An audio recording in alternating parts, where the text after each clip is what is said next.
to back them up with it, and they pull off a victory royale. And Jacob, you saw there, it was better than any other performance they had before, so well played to them. Either way, Heat 1, Game 1 is now wrapped, Zeke. Bucky! Let's go! I cannot believe this. Bucky, let's go. Grand finals time. Now we're going to look to try and compete, make it to the summit. You know, Vivid, I think it's really funny that you brought up right before this. We're watching this kind of unfold, and we look up and we're like, oh, wow, Bucky, Zen on height, 9th zone. That's crazy. What did you tell us, Vivid? What did you tell us? So I was watching Aussie earlier, right, doing a little viewing party of EU, and he was like, yeah, listen, guys, we're going to be watching NA later. We have to kind of like hate watch Bucky because we don't want Bucky to do good this season, because if he qualifies and plays in the Summit in-person event going on later this year, then he's not going to be able to be on stream and kind of be that supporting caster on Aussie's stream this year. And listen, Aussie, I'm sorry, man. Bucky's done it again. One step closer to qualifying to the Summit. One of our first teams over here on NA to qualify for the Grand Finals next week, and he just does it, Kelly. He just does it in Bucky fashion. I mean, there was moments there. You can see they're down to 16 builds, although at Zone 12, that's still pretty good. They played it so well. They knew exactly when they kind of needed to drop down. They handled Javi and Aminish going up for them really well. And then you heard the casters call it. Zen kind of playing this disruptor, which allowed Bucky to go back, find some heals, and then get the heal off win. And when it comes down to heats, that's what it's all about. Having that strategy in mind, knowing exactly what your win condition needs to be. And Bucky and Zen bring that out in game number 1. That picture of me of Bucky was my reaction when I was like, the moment we saw him out in zone, and I was like, oh no, he has one med kit, but just off to the left, slice of pizza. Love to see it. Congratulations to Bucky and Zen. Big moment for you guys. It means next time we'll see you is next weekend in the Grand Finals. Now, more did transpire in that game, but first, a break. When we return, we'll break things down and get ready for game number 2.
Welcome back, Fortnite fam. In case you missed it, Bucky and Zen picked up the Victory Royale in game number 1, which means they're going straight to the grand finals next weekend. In case you missed it, Bucky was actually streaming his perspective with a 5-minute delay.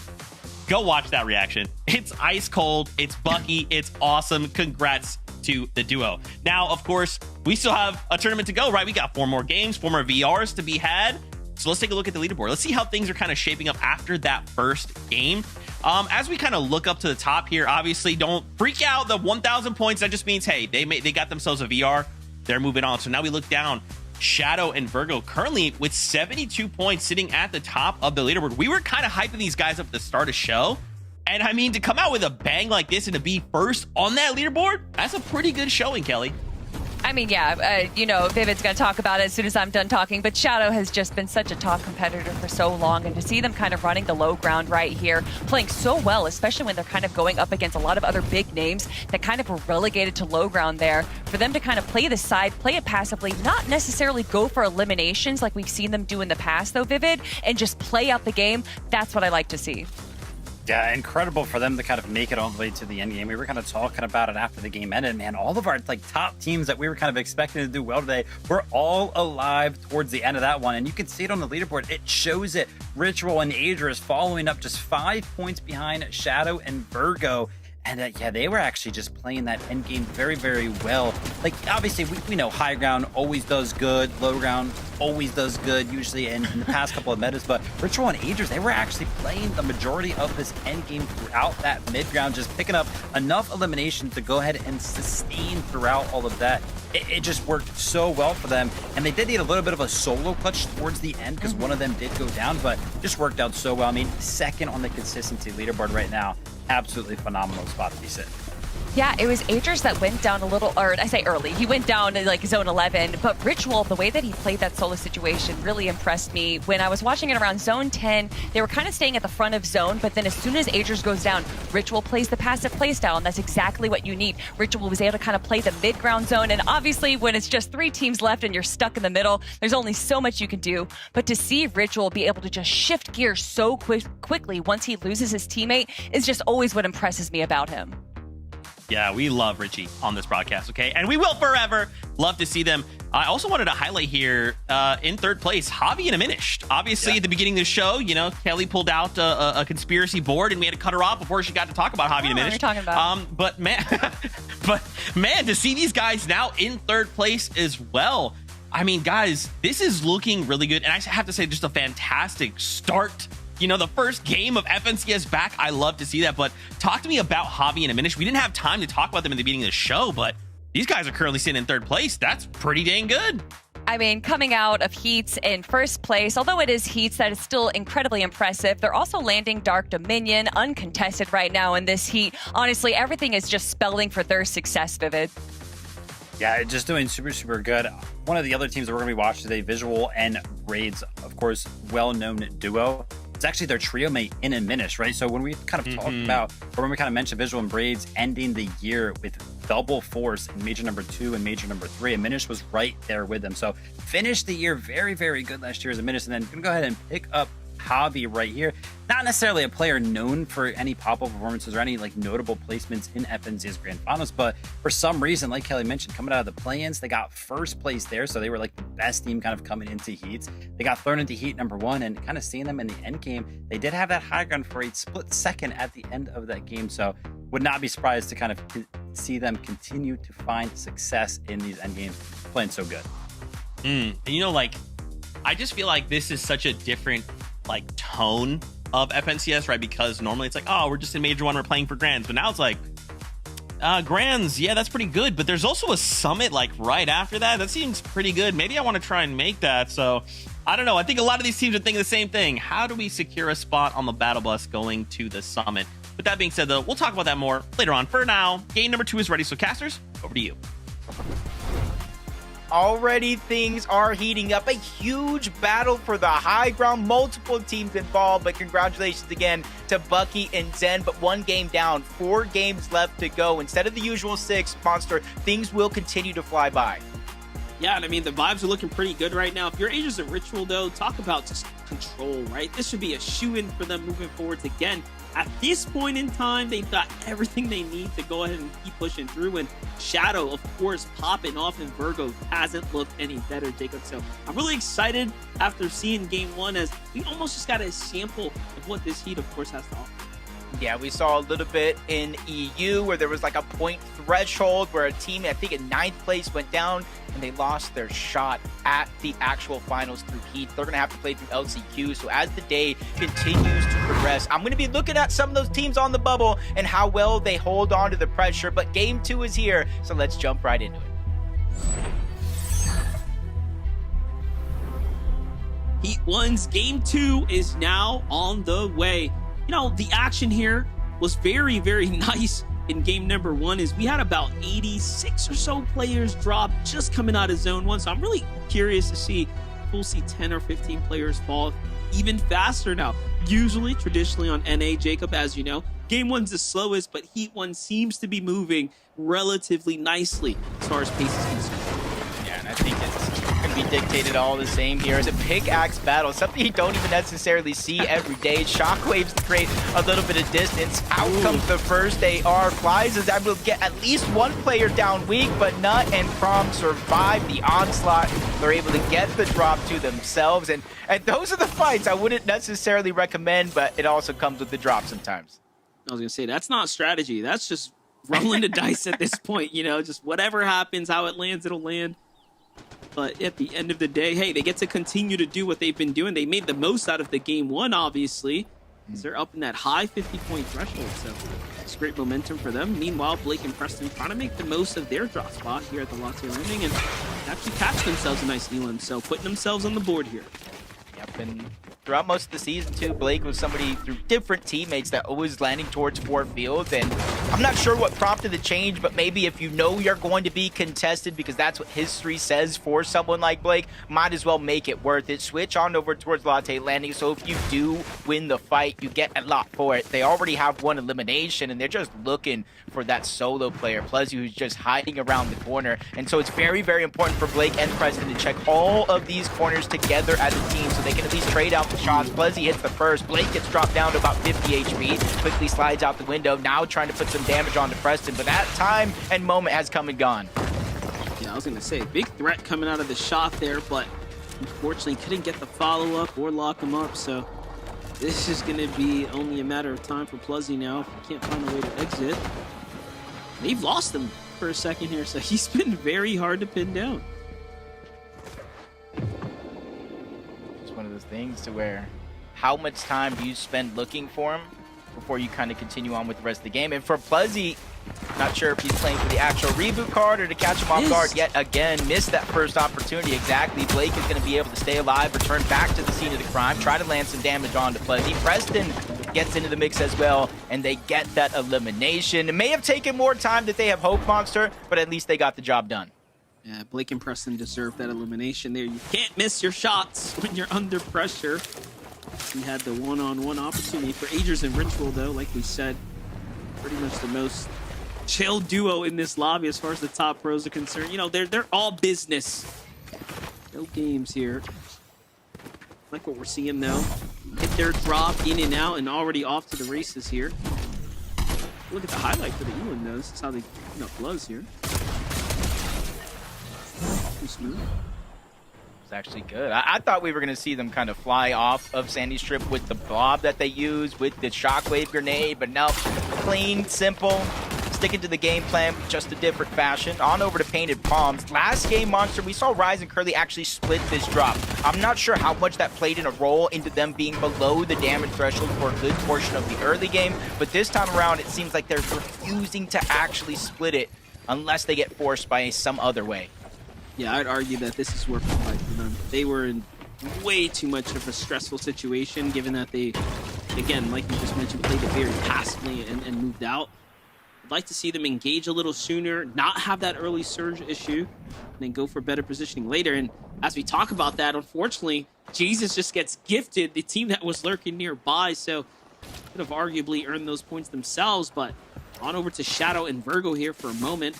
We got Nut and Prom on the back heels here, pushing back. Seems like their ambush was a bit of a failed attempt here.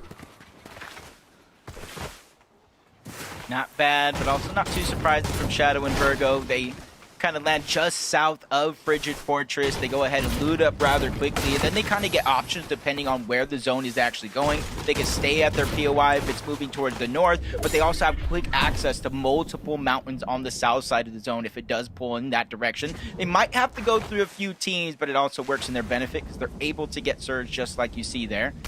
And all over the map, you're seeing so many different strategies. Some OG, just like the bush camp, just wait and see if somebody makes a mistake. And right now, Snake just was a little bit too out in the open by himself. Boogie and Cash, they cash in on that damage.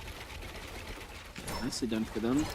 A little bit of initiation, but they have a lot to be desired. Not too much medium ammo here. It's going to be almost dependent on the pistol. And realistically, they need to get back to looting or finish up this fight quickly. They'll be in for a bad mid-game. Jumping over to Broken and Sandman. Yeah, this is going. Quick little set of eliminations here at Squiggly Shores. Clean things up, and that's going to be the full finish, so they have a chance now to go and get back in the game, too.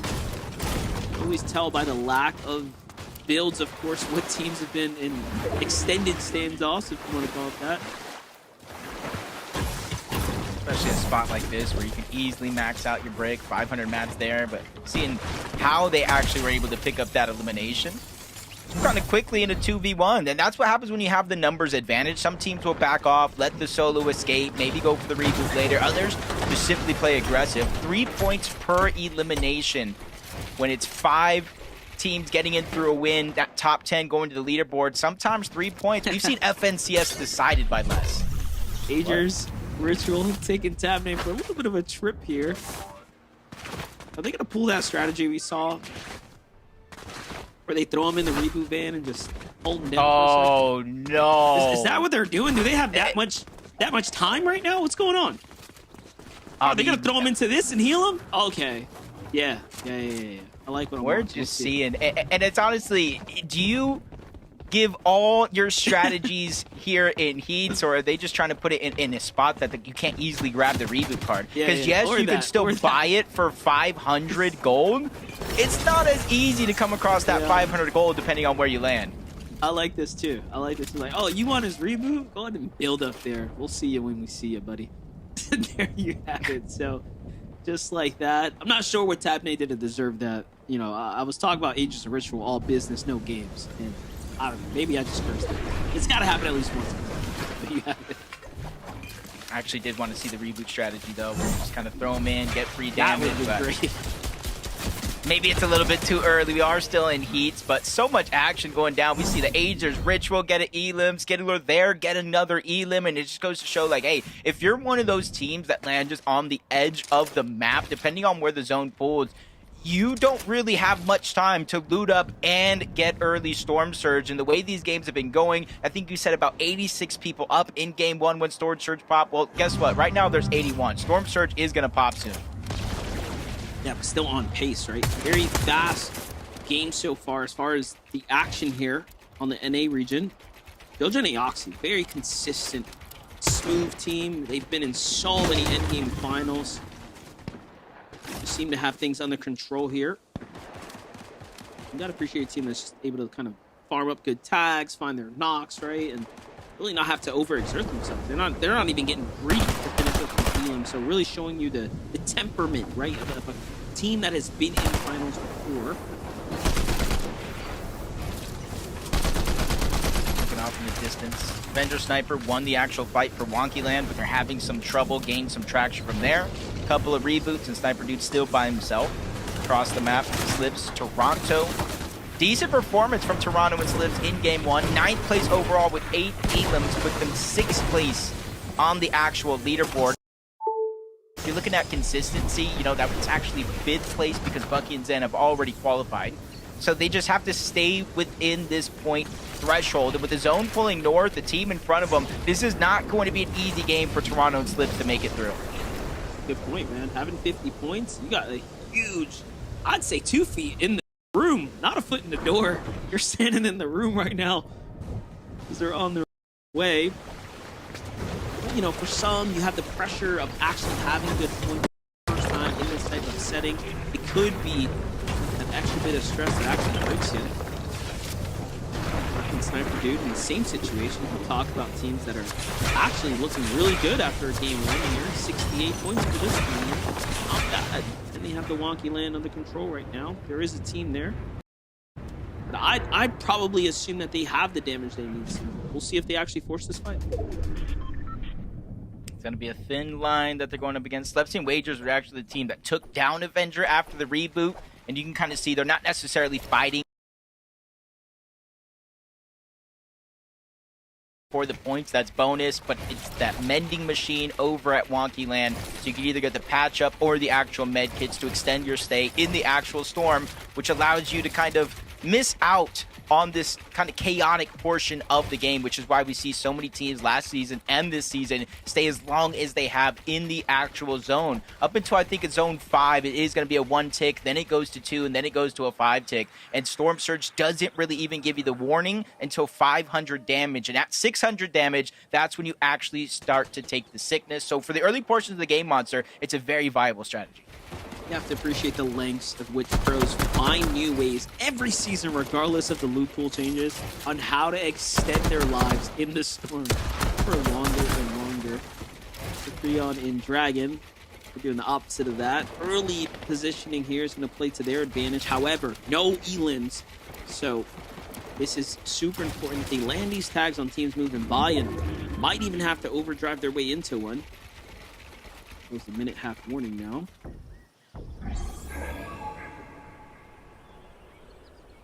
This is where this end game, I'm not going to say it's starting to scare me, but you can see the waterfall, mountain ranges, hills, dips, dives. So if you're not prepared for a possible end game that can go up and down, a lot of these mountains start to reserve, and think about your material count and resources overall. It could get chaotic, but you see 143 above for the Tick and Mafia. 143, it's above the damage threshold, so you know you're not going to take damage, but it's only zone 4, so that threshold is going to continue to increase. So for the Tick and Mafia, you just got to hope 143 is enough if you're not going to continue to get damage here. Yeah, this can go either way, but it is not going to be enough to kind of go the distance. We'll see which of these guys ended up cracking first under pressure. Who really, amongst all these duos, needs the damage? They'll be the first to get lobby focused. Day and Scuffy's though on the move right now. I feel like they don't want to have anything to do with these two teams that are trailing behind them right now.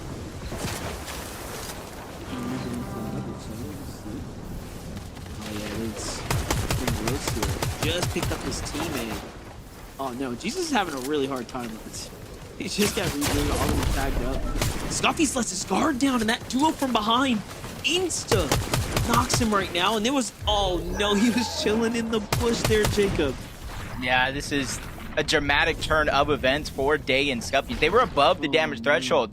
They thought they could take advantage of the fresh reboot. Unfortunately enough, City is just hiding in that bush, gets good damage onto one, and now it's essentially going to be a fight for the reboot. Day versus City here, who's only 3 above the damage threshold, 57 above. So this is going to be one of those fights where even if you win, you can find yourself below the damage threshold. First shot's going to go to City. Day fires back. He has a little bit of a lead over the control, but the third-party shots come in. The elimination goes to Day. Luckily, he's going to grant him that siphon to allow him to stay just a little bit longer in the storm, because we know he needs the reboot. Sometimes you need a little bit of luck, right? The storm getting the finish off, him getting the damage credit, the siphon kicks in. It just doesn't get better than that. And just like that, he might just be able to get that reboot back in here and now, but it could be risky too. Might just call for, of course, that duo to move in. Meanwhile, we're just in Agers. Last time we was here, we obviously saw them just dumping the body up top in the box of Tabney, and they haven't quite left this spot here. They're 800 damage above the threshold, so things have seemingly gone very well for them. Yeah, we're going to see them kind of use those splashes, get the HP. They have their mending machine that they try to use for a long time. And these tricks right here, they're using the overdrive, getting the effect from the actual shockwave grenade, and then they're shooting the blob, which launches them so far away. And while you see the benefits of Sandy Strip for a team like Ritual and Agers, but as soon as they make it in towards the zone, they become the chosen team. Multiple others start to fire off in this direction, but they make it in on the edge. The pressure slows down. So for now, they're going to be A-okay because they pulled zone as well. Dang, zone landing right on top of them is perfect. And they'll be able to fish for eliminations. They already know there's all types of teams, not only of course, in front of them, but the few that were behind them as well. So what a key position to be in, and I don't blame them for going straight into that metal box here. So it seems like everything is just starting to stack into their favor here now, and this is the type of spot they want to be in too. They seem to have enjoyed the low ground coming out of game one.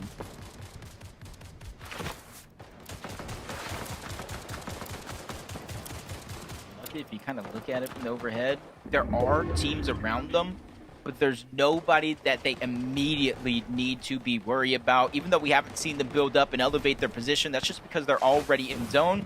We did see Day go down in the distance. Storm Surge, if you're not planning accordingly, it does start to dictate your game plan. You fall below, especially at a time like this. You almost have to fight the nearest team, and that's why you're seeing Curly Rise proactive. They already have their spot in zone, so they're just using their position here to try to get damage on any team shockwaving in. They're just waiting for Wager's team to open that box. Seems like they have a little sense that danger might be nearby, so not trying to move too soon. Looking around for tags. Oh no, I was gonna say someone that might be looking to take a fight, but not without the side duo here, so it's going to be a very rough spot to be for any single player, let alone a solo right now. Someone just got eliminated to the Storm Surge just right as all that's going down. That would have been a nice try for him to try to get the loot, but you're still below the damage threshold. Timing is just not on your side, and with no extra heals, 132, almost half of elimination here.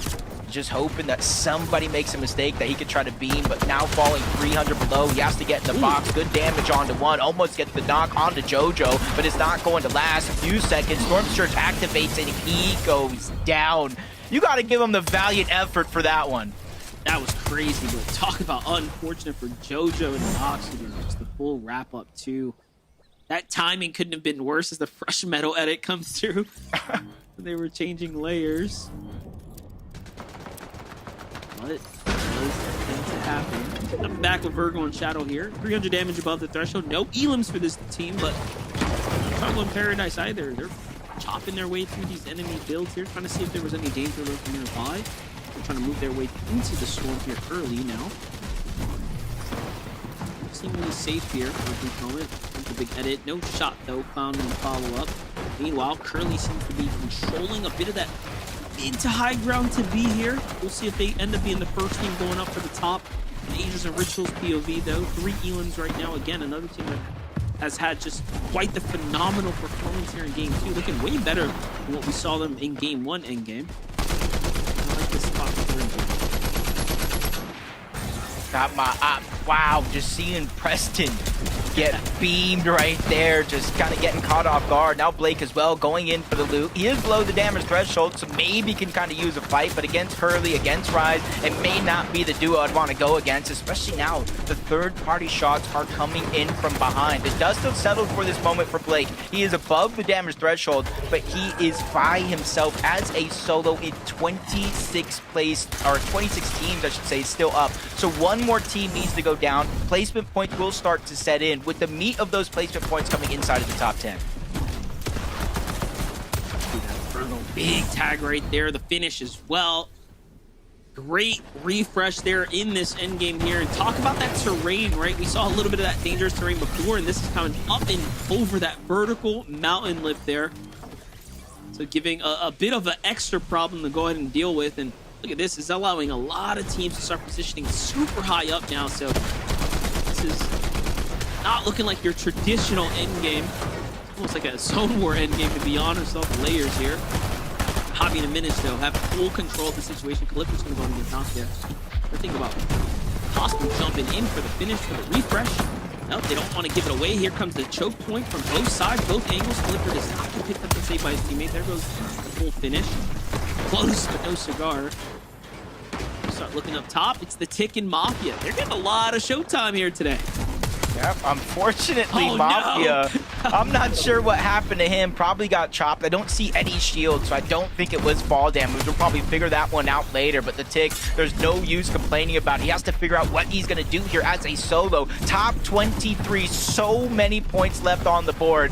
So if they're going to have a big game, It's on your shoulders as an individual. And you said it before in that last zone. Nobody is really claiming that high ground just yet. Nobody is solidifying as the team to beat up above. But QK, Expo, they're trying to be the ones. They shockwave through the sky. They see nobody claiming it as their own. They said, you know what? We'll take it for ourselves.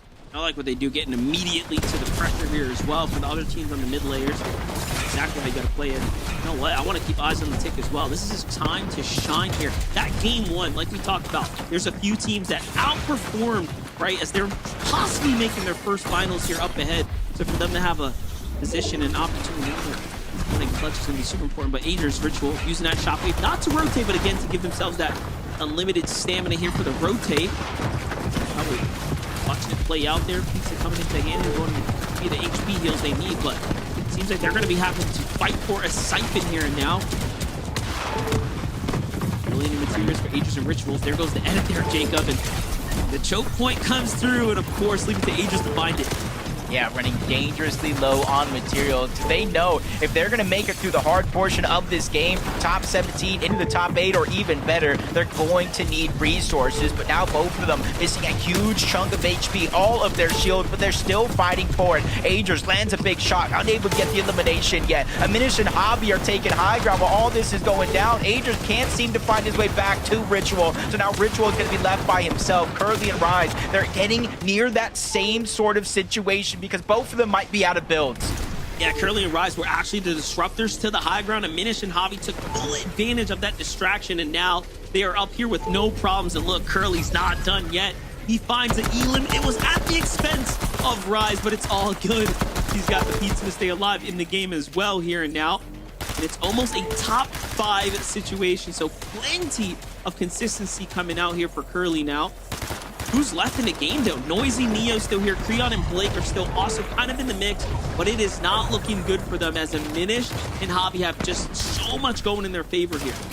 Yeah, even Blake running around as a solo. Him and Curly, the only solos left in this lobby, but that's not going to slow him down. Even Ritual is trying to get into the mix. Aminish using so many of his heals with him and Hobby on the high ground. They have the luxury to do it. But we're going to jump on board Curly. 98 points. Him and Rise are starting to build that momentum. You see the win condition in the back pocket. Multiple chug-chugs. He went through the pizza. He's just trying to last long enough to get these points as Hobby and Aminish are dropping down. They know the time has come. Over towards Sandy's strip. They're trying to get these eliminations. They're trying to force everybody down low to clash as we get into the final 2v2.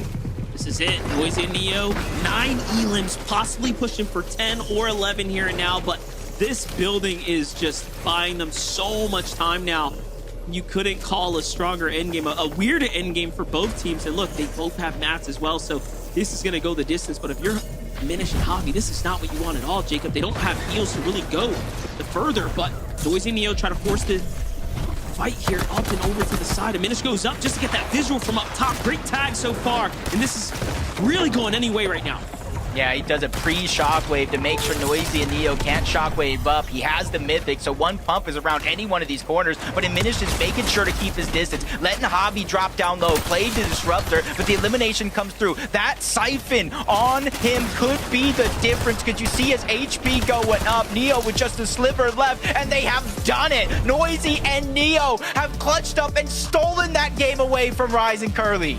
You know, I'm not gonna lie, and Hobby and Aminish, of course, being in the final stretch, they're a good fight there, Jacob, as they went the distance. But who would have thought Neo and Noisy were gonna be the teams to go ahead and pull through and send themselves straight through the finals? Now, that's a huge win here in game number 2. Heat 1 already starting to give us some very interesting action. And Zeke, we still got the big boys in the lobby. Bro, why are we coming down to these nail-biter games, man? I'm sitting there on the edge of my seat watching like, wait a minute, and Jacob's calling out this, and oh my gosh, and then boom, it goes the way of Noisy and Neo. For them, this is huge, right? Just think, we come into today, we have 5 games to try and make something happen, and you get a victory out in game number 2. I mean, Kelly, you gotta be like, all right, pressure's off, it's good, I'll see you guys in finals. I mean, 100%. The pressure was definitely on for this duo, especially considering kind of how new they are as a duo. Noisy and Neo played that end game so well, so patiently. There was a moment there where I definitely thought it was going to be Hobby and Aminish. They played the high ground really passively, but honestly, when you just have more than the other duo, Vivid, all you kind of have to do is just wait a little bit, wait for them to drop down, and that's exactly what Noisy and Neo did. Yeah, they played that perfectly right. We saw those 2 eliminations kind of happen on the 2 solos of the lobby. So all those materials kind of fell right into their pocket, and something else falling right into their pocket. A ticket straight to the grand finals. And big news here, it's actually going to be the first time we see Neo in an FNCS grand final. So congratulations to him, and for Noisy, just the 4th time over there as well. So like Kelly mentioned, new players to the scene when it comes to these grand finals, but after watching that game right there, they look like vets. Woo! I am excited. Now, of course, action is not over. We still have 3 games to go. First, really quick, in case you miss it, the Triple Threat Bundle is out in the item shop right now. Check it out. My gosh. Shout outs to Somerset, to Reddish, and to Moxie. But guys, this is such an amazing time. Again, I can't get over FNCS is back, baby. It feels so good to be back in the FNCS mindset, to see all the pros, to see the kind of tech and how people are adapting. I'm telling you, Kelly, everyone's thinking about that summit. It's in the back of the mind, isn't it? Global is that's far away. Summit, very soon. It's really added a whole nother level of pressure onto all of our teams. We've never had something like this before. We've seen teams do well in like Major 1, or maybe they don't do well in Major 1 when they're like, oh, well, we still have the rest of the year to kind of prove ourselves, get our spot at the Global Championships. But everyone wants to go to this Major 1 summit. It's got something completely new. And Vivid, I don't know about you, but I think a lot of these teams are probably putting in a little bit more effort to qualify this time around. Definitely. All right. That's why we saw so many switches coming into this specific major. And you can just tell that it's an FNCS lobby. We've kicked things off just by how many players are alive in some of these early games, right? And how Storm Surge is just hurting everybody in the lobby. 3 games more, 3 more victory royales, or we hope to end in the top 10. First, a break. When we return for FNCS. See you in a bit.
Welcome back, Fortnite fam. In case you missed it, game number 2 went over to Noisy and Neo, which means they're good. They're like, hey, we got to play no more FNCS. Now we can focus on next weekend, grand finals next weekend, and eventually that summit. But man, oh man, there's still 3 games left to go. If you don't know, we either want a victory royale or we want to end in the top 10, which means we will make a spot in the grand finals. Guys, we have 3 games left to go. We're almost halfway through, and there's still a lot of teams I feel like could have already gotten themselves a victory royale. I mean, if I'm looking at that leaderboard, I'm looking right at the top, Javi and Aminish, right? We've already seen 2 fantastic games from them. You know, if we just stop the competition right now, yeah, they go through in the top 10. That's all great, but I mean, I don't know, Kelly, 3rd place, 6 elims, 2nd place, 2. Like, I'm thinking we can see a VR pretty soon. I mean, it's highly possible, but you know what? Javi and Aminish, they finished the play-ins in 1st place, so maybe that's just what they want. They really like that 1st place next to their name, so they don't want to get the auto-qual. They want to get 1st place through consistency. But regardless, what really impressed me about this duo right here was their push for height that they saw. What they did for this height push really impressed me. They waited for Curly to actually go for height first against QK and EXO, and then after Curly went up, that is when they went up, and allowing that kind of few second players to kind of third party for height is what allowed them to claim it for themselves. It ultimately didn't go the way that they wanted, but still, to see that height play, I can definitely see them going for it again in game 3, Vivid. Yeah, something that impressed me was actually taking a look at how many eliminations they picked up that game. It was only 2, 1 each on both of them, and to kind of survive all the way to 2nd place is very tough to do in end games like that, right? Because you usually need the refreshes to kind of keep your game going, but they must have played a very good game when it came down to the rotates, because only 2 eliminations, picked up maybe even 2 refreshes there, and not only building up on the hype, but making it all the way to the end of the game. Super impressive stuff. You're talking about eliminations. Look at Agers and Retro, right? 14 already. These guys are here to slay. And I think it's interesting that you bring that up, right, Vivid? Because on one side, we see, hey, we have a duo that's not really picking up impacts, right? They're not really finding these extra materials. Agers and Ritual, though, they're getting active. They're looking for eliminations. They have mats, they have weapons, ammo, everything you could need. So, I mean, we could see a victory royale coming out of them, right, Viv? Yeah, I mean, it would not be surprising to kind of see them win the game. I guess, you know, kind of coming into heat number 1, I would have actually bet that Ritual and Aegis would have been one of our first teams to win one of these early games right here. They're still playing very, very well, as you can see, based on the leaderboard right there, and obviously the eliminations that they're picking up as well. But yeah, I mean, they're just doing such a good job with those eliminations. They're at the top of the leaderboard when it comes to those specific eliminations, and they just got to keep the ball rolling. You know, luckily, thanks to our Kench stats, we actually have the number for the finals VRs that they have coming out of the Div Cup finals. And they only have 2 victory royales out of the Div Cup finals that we've seen for this chapter. And Agers and Ritual, although they are consistently in the top of our leaderboard, for me, it is more so the fact that they are just consistent. They don't necessarily need to go for the win, but they are just such a consistent duo, Zeke. I love that. I love the consistency. And as well, in case you missed it on that leaderboard, 7th place, Curly and Rise, right? We kind of got eyes on them. I want to make sure we're keeping them close to see if they can make it through either consistency or on that victory royale, right? Because we do have some high expectations, but I'm feeling like they can maybe pull it through. Guys, we're getting ready to jump back in game number 3. VR or top 10? Let's get it. Casters, over to you. Yeah, that's right. Things are definitely picking up here. And you know what? I was looking at Neo's Twitter there, and you know, it's his first time going to finals, so congrats for him. They seem to be very excited. As Noisy says, we are the best Mexican players out here. So I love to just see the celebrations, folks making their first finals. But this is just one more step, Jacob, for them going to land. Yep, they just head and continue that same performance. Not going to be as easy in finals, but at least they got themselves an opportunity. But we go ahead and look at that leaderboard. The top 10 is where it's really going to matter after all the games are said and done, and those teams already advanced to the grand finals. So you look at Javi and Minish, you look at Agers, Ritual, even Shadow and Virgo. They're so high up on the leaderboard, they just need to do the bare minimum to secure that spot. It's the other teams that I might begin to get worried about.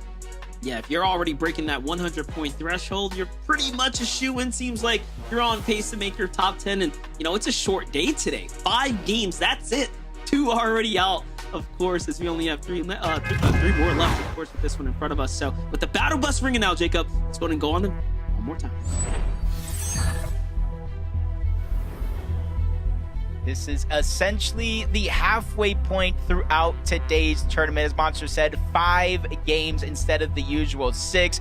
So if you find yourself running out of time, that could be why. And you kind of look at the leaderboard. I talked about Javi, Ager, Shadow, even our analysts talked about it. But as you continue to go down the leaderboard, you see how tight of a race it actually is. If you think top 15 after the 5 teams qualify, right now it's only 57 points. Only 1 point kind of separates a couple of these teams. And back to this fight, straight 50-50. They go for the chest down below.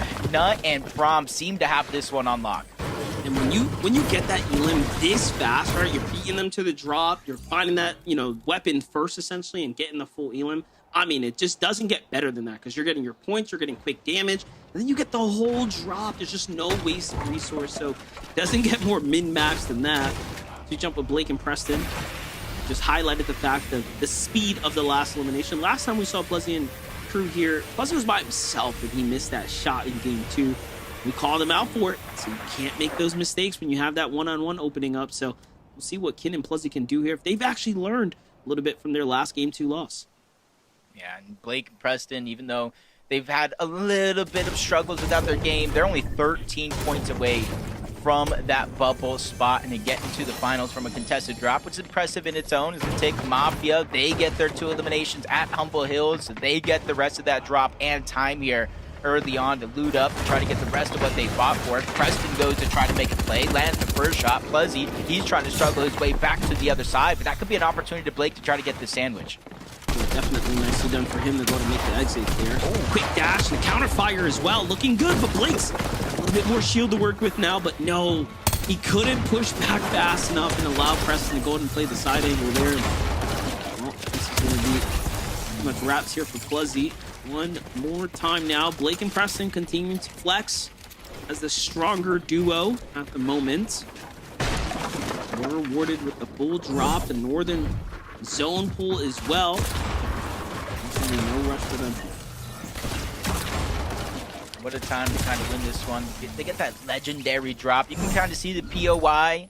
It grants a increased chance at getting those rare chests and more gold. So what a perfect game to try to win this one in. They got a lot of time to loot up over towards Latte Landing. Same here on this side of the map. Sandy Strip with Agers and Ritual. We kind of know how their early game goes. As they're uncontested, they just try to farm up. They loot. They pick the perfect loadout. From there, depending on where the zone goes, they do like to push the eastern side of the map. Whether they use the blob or just straight shockwave grenades, that's how most times they pick up their eliminations or damage. And they do clearly an excellent job at it. 7 Ultra cores. The first time we're seeing them in the early game here, taking their battles. It's against Liam and Press. In a toe-to-toe fight here. Press trying to work his way around. Seems like his team might have dashed out.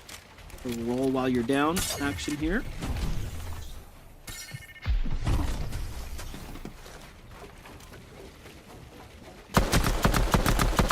Looking for the body. Yeah, just seeing them kind of jump away. We know he's knocked. We kind of see it in the mini-map. They're not that close to it, so they're going to be searching quite a while if they look for that one. Could give him an opportunity to get the reboot, but you could also see in the mini-map, he disengaged on out, right? He's over here thinking, my teammate, there's no way I can get the reboot. There's no way he's going to be able to roll on to me. So he's continuing the rest of his game, trying to collect that gold, just in case he has to purchase it to get his teammate back. I think he's going to be able to get him, though. Not going to lie. They Yeah. seem to have straight lost him there at the end. Meanwhile, Day and Scuffy. So last time we saw them here, they put their guard down with the open wall from behind, and I have a feeling they're doing it again here as we see on the map there. There is a team in the storm. Okay, they know there's a team in the water. All right, cool. Last time, Scuffy's got laced up real quick. It was all up to Day there. And at that time, too, it's just so late in the game with every other team hearing the reboot that caught their attention as well.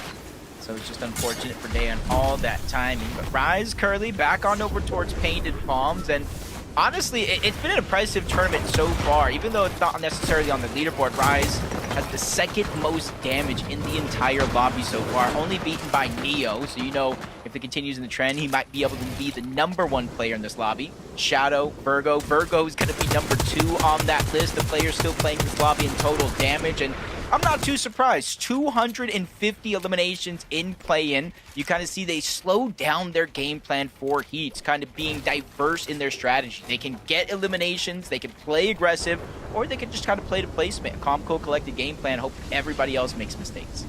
I always said Shadow and Virgo were extremely talented, you know, hyping up Shadow's capabilities.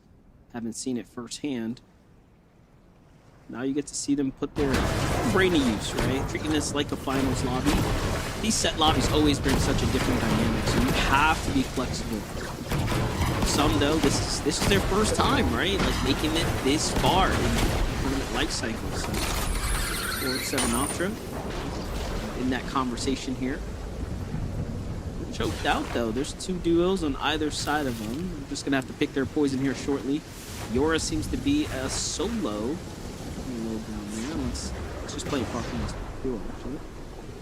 Whoa. Look at this. Tune in. Agers Ritual. Or at least Agers get dropped down to just a sliver of HP. Splash is coming out. Minis as well. They know they have time here because they have their mending machine down below, more than likely boxed up. The position here, they can shoot the blob and kind of create so much distance in the blink of an eye. So they have plenty of options now that they survived that fight from Boogie and Cash. Not sure how they were able to get that damage, but heads up for Agers and Ritual to be able to survive that.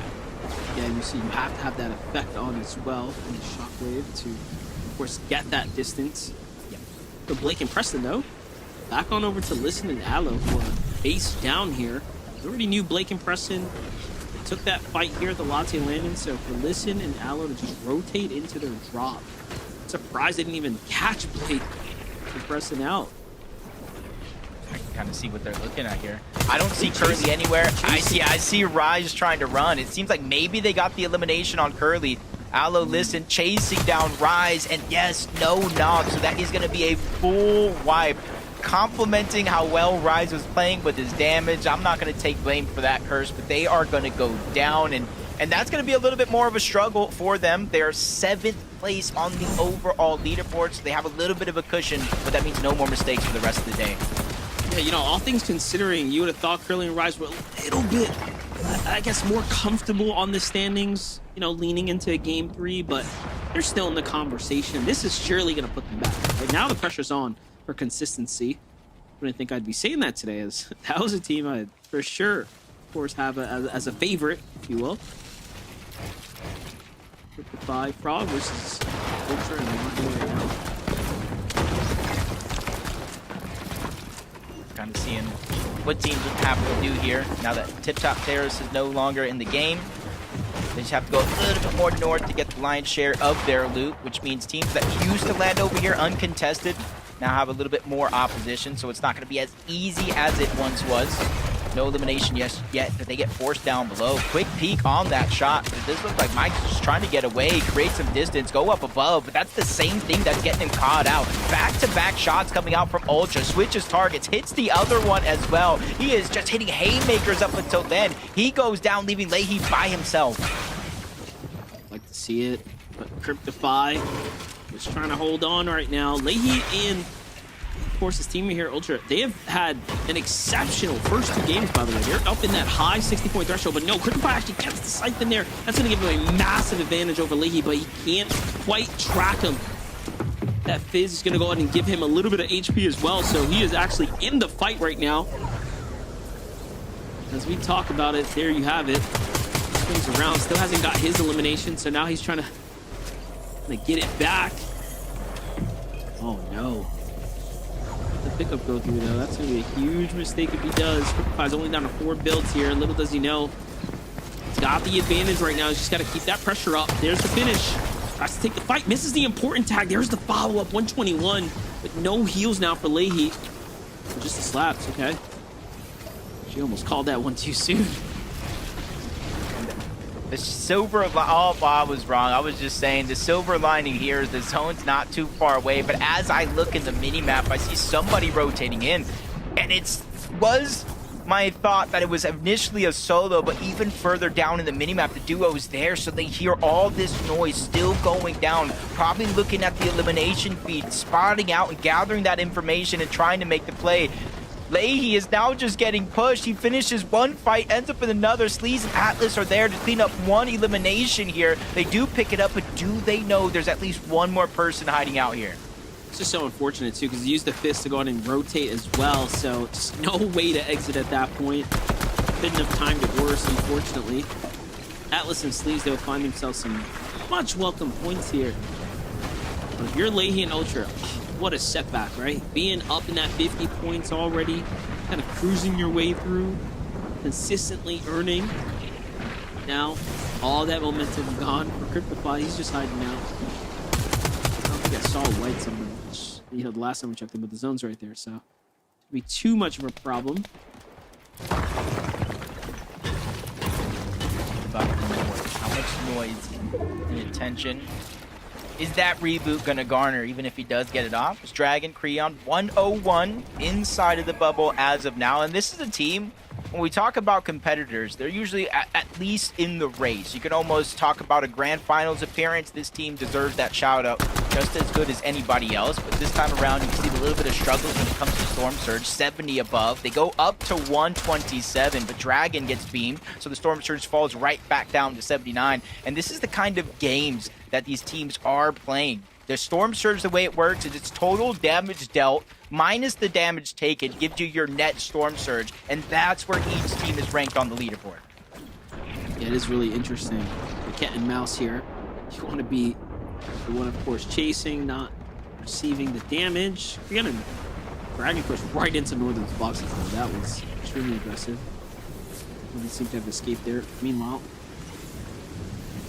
the Andrews duo vibing out here at the Humble Hills. We have Press on the other side. No fight coming from it just yet. There goes the fight breakout.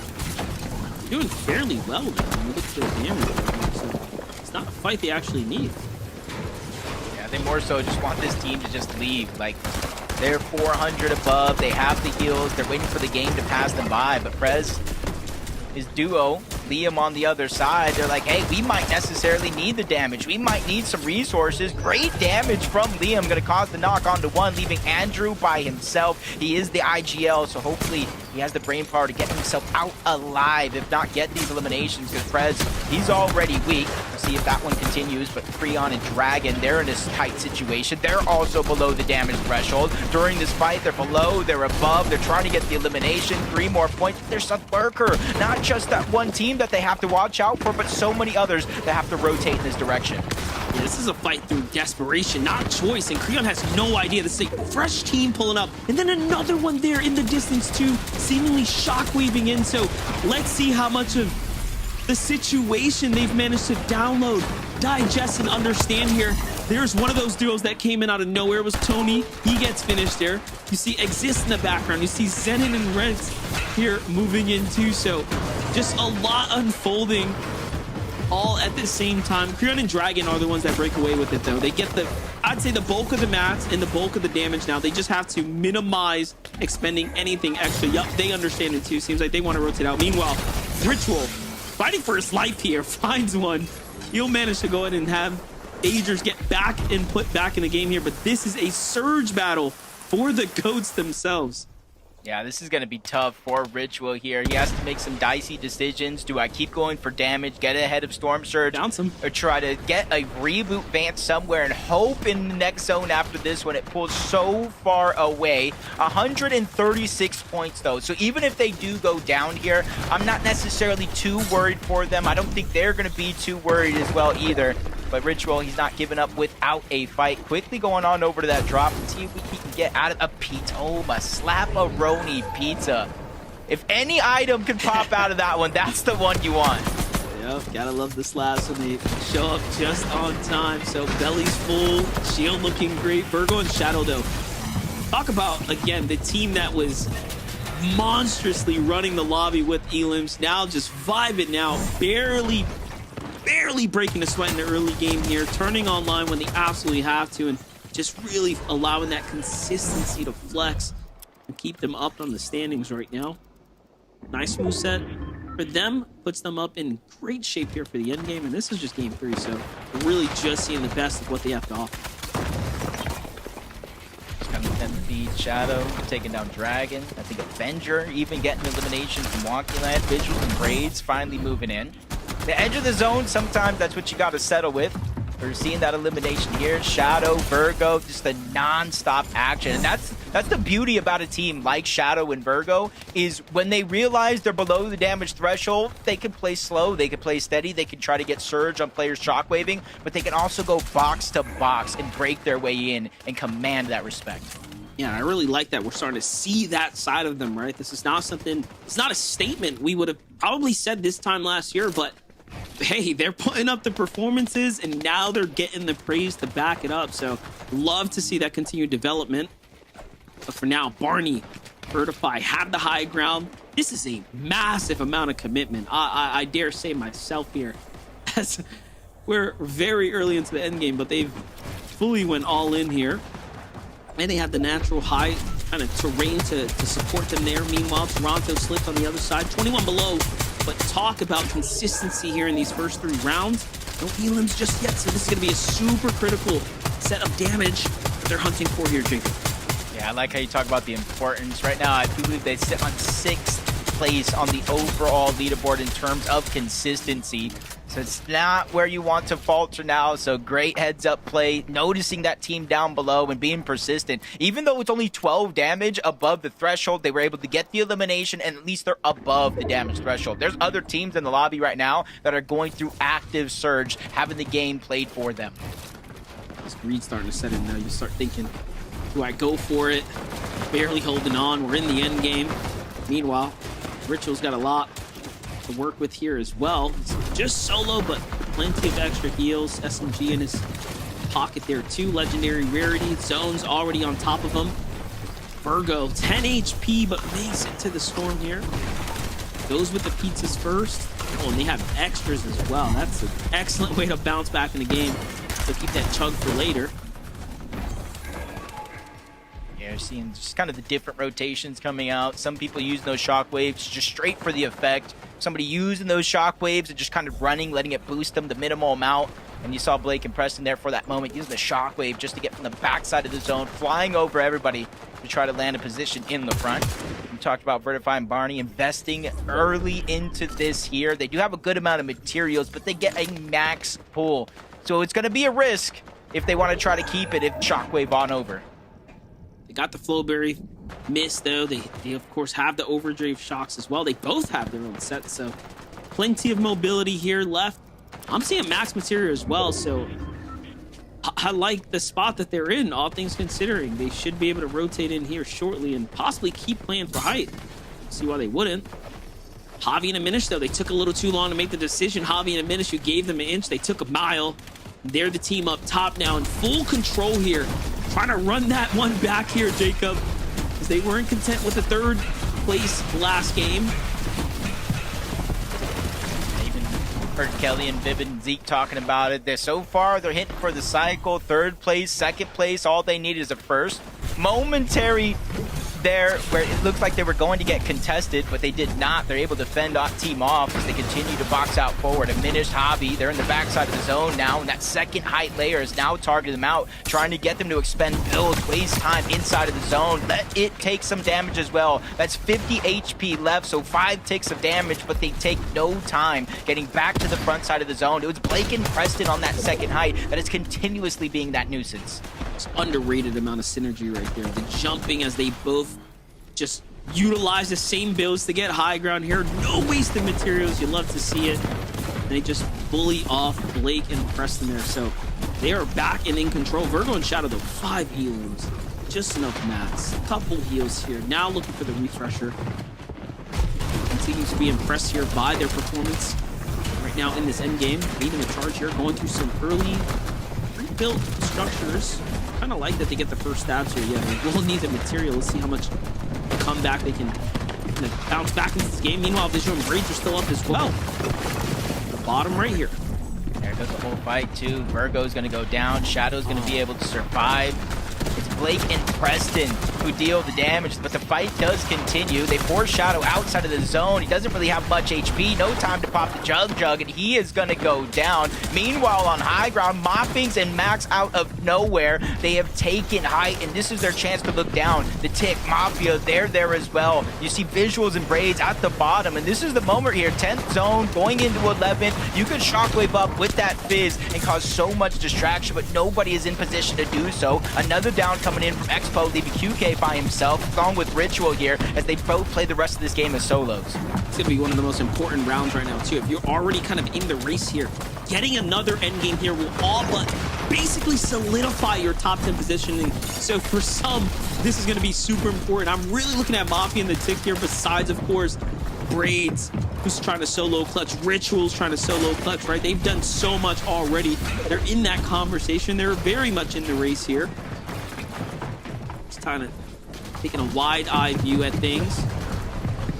Ritual's going to be the first to move here. Just chop through enemy builds right now. Still being all the more cautious, though. Just a lot of space here for Ritual. Even Braids feeling a little comfortable here, but can't feel too comfortable. And it's going over recycled build, which means a lot of players down below, they're lurking, they're crouched down, hiding those audio visuals. So it isn't a free elimination, but Listen gets caught out. Mafia drops down low. This is the team you had your eye on. I can definitely see why. It's plays just like this. Finding those opportunities are creating themselves. Even Blake and Preston down below. You see the two worlds of difference, a team on high ground and a team down below. Blake and Preston have been contested, meanwhile, all 3 games. So credit to them managing to not only fight their way through an early fight, you know, they're the team that's wrapping it up quickly, but look at how far they're pushing their opportunities here into a full end game right now. Meanwhile, the high ground teams are starting to turn online, doing exactly what they need to. And Mafia and the Ticket taken out here. Kai Ixon, Skittler say, hey man, give us a little bit of that highlight now. They're at 5 elims here. Preston and Blake, though, listening to all the action go down here. Jacob just continuing to lurk through the mid ground. Yeah, waiting for somebody to make a mistake, break through any one of these builds. They have those 6 eliminations. They have 10 probably plus builds each. Ritual with a huge flank. I don't know how he found that one, but gets that first knock onto Barney, gets the elimination cleanup. Siphon's going to get him to full HP, and the materials is what matters most. Giving Ritual a fighting chance here against all the other duos left in this game. One of 2 solos. I do believe the other one is going to be Braids, who's still left alive, but make it another one as Skittles' teammate does go down. Slepsy picks up that elimination here, and Skittles gets taken down by Ritual, who's lurking in the backside of zone. It's moments just like that that matter most. Richie putting up the points, but so is Braids here as he's firing back, but no!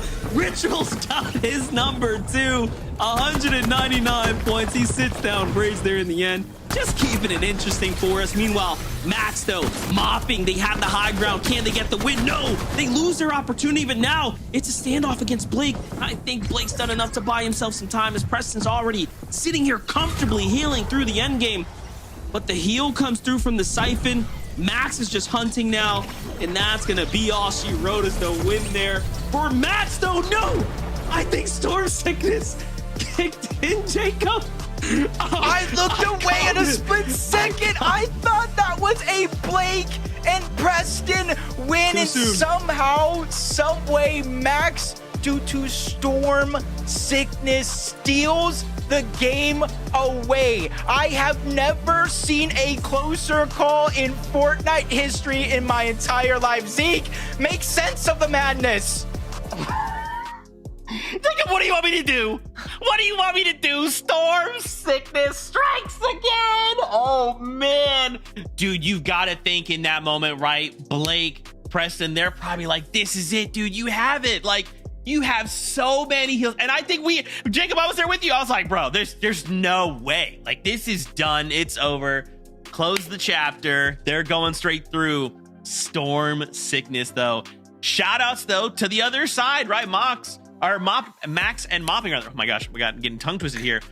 These guys were on height, right? So they were kind of running the lobby there for a little bit, and to take it all the way to that fight against legends like Blake, right? To come out on top. Dude, this has got to be such a boost to the confidence.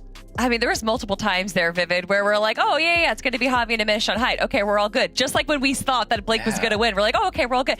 No, man, Max and Mopping were able to just kind of sneak in, take height away. I would love to rewatch this game and to see exactly how they did that, because it looked like Javi and Diminish had such a distance for high ground and just such a command over it. So for them to be able to steal that away from such a notable team and then be able to carry that on into the very end against, like Zeke was saying, these big veterans like Ritual and Shadow and Blake. So big shout outs to Max and Mopping. I really love to see kind of newer names get highlighted during these heats. That is what it is all about.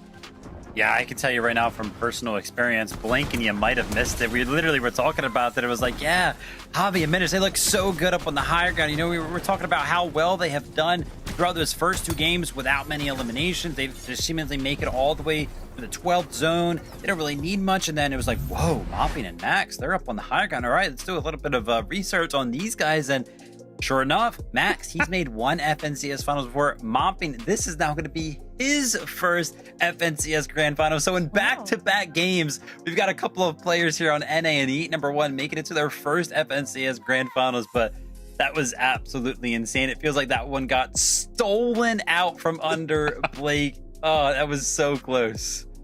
You know they're gonna be like, okay, hey, maybe in the future, let's make sure we're not as Storm as long as that. Let's just make some, tiny little adjustments to make sure that doesn't happen again. With that being said, though, we do only have 2 games left to go. After this short break, we'll prepare ourselves for game number 4. We'll see you in just a moment.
Man, oh man, that last game came down to the wire. Storm Sickness stole it away though. And unfortunately, Blake Preston just barely missed out. But it's okay. Everything's fine. we have 2 more games to go, right, Kelly? Anything can happen. Anything can happen. Let's bring up these standings, right? Kelly, I'm not worried. You shouldn't be worried. I'm not worried. Are you sure? You seem worried, Zeke. I don't think you should be worried at all, though, because honestly, today has been absolutely phenomenal. We do only have 2 more games to go, though, before we find out which 15 duos is going to be making their way into the grand finals next week. And from what it looks like right now, Agers and Ritual are a shoo-in, Vivid. I mean, it's no surprise, right? We talked about how well they did in those first couple of games as a duo, and then, we kind of saw it. Oh, Agers kind of going down a little bit early this game. Maybe this will be where they kind of slip on the leaderboard. As you can see, that's 5th zone. So Ritual playing out a majority of this game after Agers goes down here. But yeah, I mean, just an incredible performance from Ritual. We were kind of talking about it as it was happening. Like, Ritual has been in these moments before. He's been a solo, and he always makes something happen. But what an incredible game from him to actually pick up points here. That's a long time to play as a solo in a world full of duos, and he did so, by the way, as the player in the lobby ended that game with the most eliminations. He ended with 7. Oh. Wow, and he literally was like so close to hitting Storm Surge damage as well. So for him to kind of like toe that line, make sure that he's staying on the side of zone so that he's not taking too much aggression from everyone that's on the low and mid ground. Also being able to get Elim after Elim, that is so impressive. And Zeke was actually asking and being like, hey, it's usually Agers that's like a solo at the end of these games, right? But honestly, Ritual and Agers, both of them can pull out these solo clutches. And it is just so exciting to see Ritual finally kind of, because when you're on a team with Peterbon Cold, maybe you get overshadowed just a little bit. So to see Ritual perform and get the highlight he deserves makes me so happy. Yeah, I completely agree, right? Like, love having those opportunities and to catch them on broadcast, right? So awesome. They're currently in that #1 spot. In case you're tuning in, don't worry about the 1,000 points. That just means that duo has got a Victory Royale. They're going through next weekend. So 4th place is essentially 1st place. So Agers and Ritual looking real good. Shadow and Virgos currently sitting in that 2nd place. It's interesting because, like, when you look at their stats, 2nd place 7 elims, 7th place 5 elims, and then we have a 17th with 5, right? So a little bit like all over the place, but to still be in 2nd place, like these guys are doing very, very well. I'm almost like thinking, do they even care about that VR right now, Kelly? Are they just like, yeah, we could get a VR, or we could just keep getting practice, right? We can continue to refine things and kind of show what we've got. I mean, besides the most recent performance evaluation, we haven't had a Div Cup in quite a while, and I don't think there's any more really tournaments for this opportunity for them to practice in a duos set lobby. So maybe you're right. Maybe Shadow and Virgo, they're kind of foregoing the opportunity to auto-qualify just to be able to get more practice in. That wouldn't be the first time we have seen some of our top competitors kind of choosing to maybe not necessarily go for the Victory Royale. Obviously, they're not throwing. Shadow and Virgo are playing absolutely phenomenally, and that is why they're in our top 3 right now. But you might be onto something, Zeke. I have ideas sometimes. Zeke, we know how this is going to go. Shadow and Virgo, they were going to do well today. And I'm happy that we're kind of talking about this duo because, we know how everybody loves the stats. We always run them all the time. So why don't we go ahead and take a quick moment to break down some more of the numbers. This is going to be top 5 shotgun damage over the course of the first 3 games, right? Ritual, he's going to be up there. That solo clutch is going to be helping him out there. But like I mentioned, we're talking about Shadow and Virgo. He's up there 2nd place right now with 1,060. And we got to give actually a shout out to Prez there. He's at 907. But the thing that's standing out for him right now is the fact that he actually picked up 670 of that damage in game number 3 with only 2 eliminations. So he jumped up an incredible amount right there in that game. Woo! Okay, guys, we're coming down to the wire here. 2 games left to go. We need to get ourselves in gear because we need a victory out or to end in top 10. We want to keep the FNCS dream alive and not go to last chance qualifier. With that being said, casters, over to you. That's right, and as you win, of course, the lobby gets lighter and lighter. For Blake and Preston, such a close game. I'm still thinking about how that all played out in those final moments, Jacob. Absolute nail-biter. I had my hands up. I thought it was all over, but you know what? They still needed those points because now at least they're in the running. Yeah, it's one of those moments to where you can really narrow down these moments between did I make it in or not. But the moment for game 4 is here. Let's jump in. All right, Jacob, game number 4. There's this opportunity and then the last, and that'll be it for heat number 1. So For some, of course, we're going to have some heartbreak here as we start gearing up for the last chance qualifier. But Blake and Preston back into the action here at the Latte Landing. We have seen them kind of dominate against Pluzzy's duo here time and time again. This seems to be the fastest that they've all kind of started this fight too, as far as pacing is concerned. And just in the last game too, though, they had other teams rotating in, so this has not been a free drop by any means, right? They really worked for it. Each and every one of these moments, but they win another one of these fights. And honestly, after that last one, barely missing out on a final spot, they are definitely playing with the pressure on. As Prom Nut drop down yet again. This is one of those drops you talk about it. Is it a 50-50 or is it just one of those where you kind of just drop and hope for the best? Either way, they're finding some consistency in a drop like that. But Rise and Curly from Painted Palms, they were kind of pushed out towards the north by this team. This went from a fight that didn't happen in game 1 to a fight in game 4 that is stretched far north to the actual POI. Rise clutches up, giving him and Curly a chance here. And what's so important is you look at the leaderboard, 104 points is the current amount of points to be on that bubble. Thanks to those eliminations, Rise and Curly is another team on 104. Yeah, you wouldn't even think that it'd be that close, let alone have a team like Rise and Curly riding the coattails of the qualification line right now. Here you have it. So nice quick elims here, at least keeping them in the game. And, you know, I wonder where their mental's at right now, right? Like, coming up short time and time again, not quite finding those big placement points in the end. Game 4, it's time to dig deep, pull your way out the trenches. There's Aegis and Ritual. Normally by this time we'll see them already have had a set of Elans, so it seems like Sandy Strip and the teams that have been here noticed how well they've been performing and giving them some more room to work with here. You can almost kind of see why, because, you know, Bucky and Zen qualified early. That was a team that landed right below them. Next up, Noisy and Neo, another team that landed right below them. And so a lot of their teams they normally push for damage ain't necessarily there, but the fight on the north side of the map, you see it's being contested, not necessarily the 50-50 we're normally used to seeing, but Boji and DK still end up the victors of this spot, but with only 28 points. They almost need back-to-back second places with elims, or they need to win one of these next 2 games. Yeah, as of right now, they have to have a huge game to put them in the conversation. Don't count anybody out yet. Saw that even in that last game, Max and Mountain came out of nowhere. All of a sudden secured that victory royale. That's the exciting part here. Everyone can still be a winner. Against Scuffy's and other teams that's very much out of the race right now, really trying to claw their way back in. Desperate to find themselves a little win here. Have to first get past this Sanctuary duo, and to their south there's another team listening. To their north there's one possibly edging in. And then you have Tony behind them watching the rotate come in, so this is gonna get real messy real quick.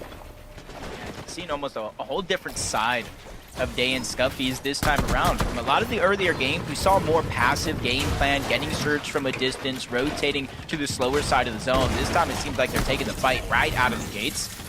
A fight that you can know that's going to happen.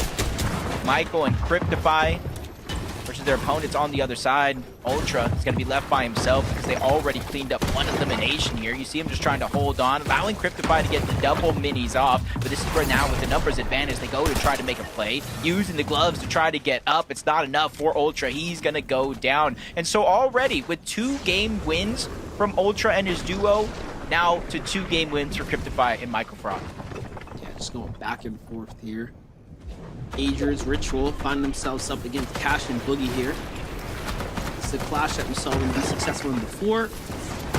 However, it's happening earlier now. Like you mentioned, those other teams that have fallen through really have forced them into some other fights if they want to find their surge early. It doesn't seem like this one's actually really kicked off just yet, at least judging by the amount of heals I see inside of Aegis loadout. Yeah, the Passion team are kind of sitting idle right now. Meanwhile, Jasper, Tib find themselves nice little elim there. The full finish here at the Builder's Barracks. Kind of rotating south. They're one of those teams near 4 fields.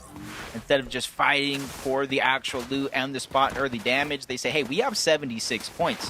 One good game here, we're in contention of grabbing one of those spots. So I like the different approach to this game plan. This is how they were able to pick up at least one of those eliminations there. They're able to drop on, probably surprise the team there.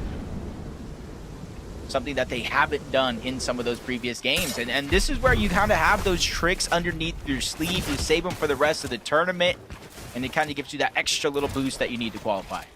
We've definitely seen teams pull the strats out from the Heat's windows. Meanwhile, Shadow Virgo pretty much had done enough to be inside the top 10 via consistency. This is the first we're seeing them get what I would call aggressive in the early game, right? Every other early game, they've kind of played it safe, played for the end game. We've given them a lot of praise for their ability to stay consistent. But now you have Andrew here. And the Spider-Man just kind of sitting back. Guns drawn, ready to do the thing. They missed the first shot, Andrew follows up, though. Just a little bit of damage there, but Shadow and Virgo not quite doing enough to finish the deed. Yeah, good damage to kind of follow up on, but not enough to break the confidence that Shadow and Virgo are currently playing with. 163 points, almost nothing to lose here as the shots come in again from Shadow up above. The different angles seems like almost too much for Andrew and his duo to fight back from. Again, being pressured, walls being stolen, Shadow just being persistent here. Virgo from the other side, closing down options. There goes the first knock. Andrew goes down, and the cleanup from Shadow and Virgo. You talk about their lack of aggression in the early game, and this is right now looking like they're ramping things up. It's the most versatile duo in the lobby, it seems like, at this point. That was very nicely done, and honestly, the angles on Shadow there easily overwhelmed them. I don't think they expect to get hit from up top, so well played for them. Aoxy, Jojo Fishy, team that started off, had a bit of a footing kind of in this, but here slipped down, trying to find their way back in. They're at the Monkey Land right now. That's how there's other duos to the north, 2 teams actually. You can see how a format like this changes things up a little bit for Aoxy and Jojo Fishy. Normally it was Sniper Dude, Avenger versus Max and Mopping, and for Aoxy and Jojo Fishy, they stayed at a distance to get Surge. But now that Max and Mopping win a game in finals, no longer here, that kind of opens up a little bit of space. So I'm a little bit of surprised to see Sniper Dude and Avenger so far away from the mending machine. We may probably have different plans to rotate in, but it just goes to show as the game continues on, it opens up different avenues and different strategies. Nut and Prom continue to find key eliminations here in the game. That's 2 overall. That's 6 extra points before placement even come in. Tick and Mafia positioned up. Talk about those placement points. Everyone will welcome them, but for the Tick and Mafia, they just need to coast their way into an end game at this point. I was really impressed by what they were doing last game, but I'm not sure what team it was rolled up on them. They got smashed. But they all of a sudden lost their position kind of in that mid to high ground there. Give that a second. Scuffy's in Day, okay? Still a fight that seems to be going well for them right now. Actually sitting on top of the opponents, but man, it's in the storm. Anything can happen when you're kind of taking the risk here, fighting in the zone. One thing you feel like you know for sure, fighting this far out of the zone, is the likelihood of a third party coming in. It's almost slim to none. Wouldn't say it's impossible, but for Bloods and Akai, they just cannot play to the fact that maybe a third party will come in. Scuffy and Day, they may not know exactly where they're at. Bloods healing here may give the audio visuals up a little bit, but if they don't necessarily hear where it's coming from, they might not know where to go. So instead of staying and overstaying your welcome here, it does look like Day and Scuffy's, they've had enough of this fight. Because remember, early on in the game, before the fight even started, you saw them lurking in this direction. So they spent a lot of time and likely resources. I just hope they got what they wanted out of it. Yeah, a little bit of damage for some is going to be more than enough to at least be content. You have to assume so, especially when you're kind of like under the 20 points in the game so far. So realistically, you know, playing an end game is going to feel way better than, you know, risking it all here and now. Braid's visuals, though, have committed early to the high ground positioning, and I respect it. They've had more than enough time to go in and bounce back, refarm all the material. here, though. They're getting a bit curious. I wonder what they left back here. What is he going for? Yeah, I'm just not sure Braids has a chance right now Just to get off. Aminish's card. It's just a matter of can he get Aminish kind of back in the game right now. So it might be no other option but to go outside of the zone to try to get that opportunity. Seeing the beat Hurley and Rise eliminated 104 points. One of 3 teams on that 104 marker. And as of now, that's the threshold. So they're going to have to go into that last and final game of the day to try to clutch up a grand final spot. Otherwise, they're going to be going through that LCQ. Every team that does not make it into LCQ through not only the heats today, but throughout the weekend, will have that final shot in the last chance qualifier where it's 5 more games. You win a game and you are in. That last chance qualifier super soon, too. Early next week, so we'll be seeing you there as well. For now, back with Ritual. Where is Agers? Did the fight go south for them, or did Ritual manage to end up solo here? Does seem like he is by himself. So we have Braids by himself. We have Rituals by himself now. He's still eyeing up Cash and Boogie. This seems to be pretty personal at this point.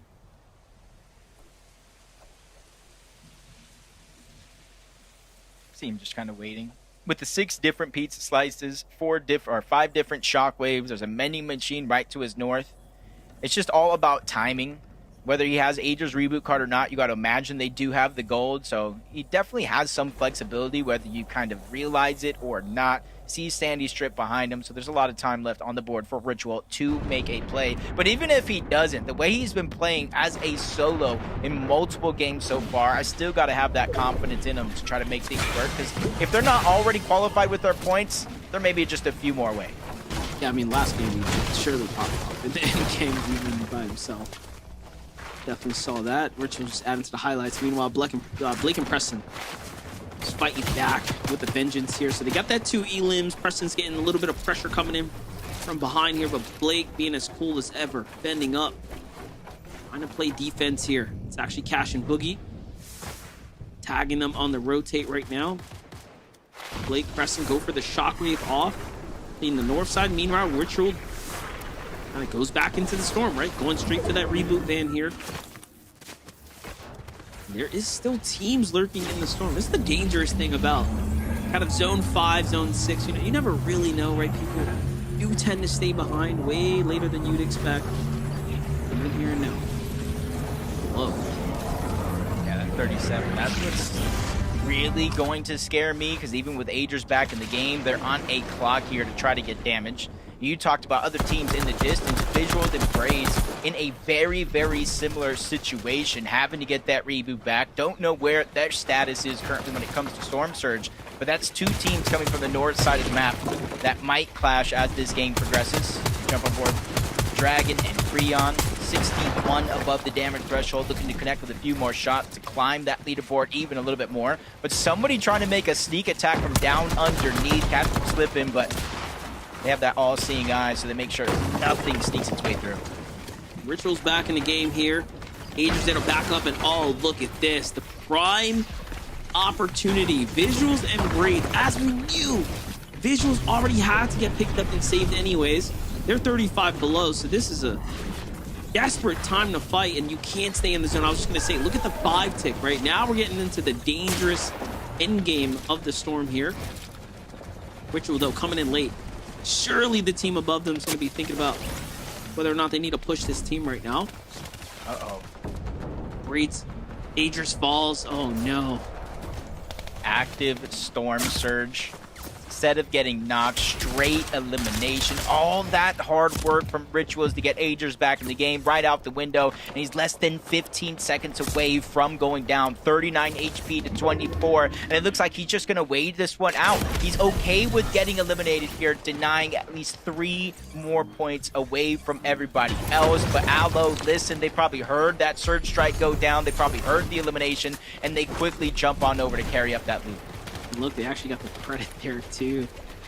It's pretty unfortunate for Ritual, but it's all good.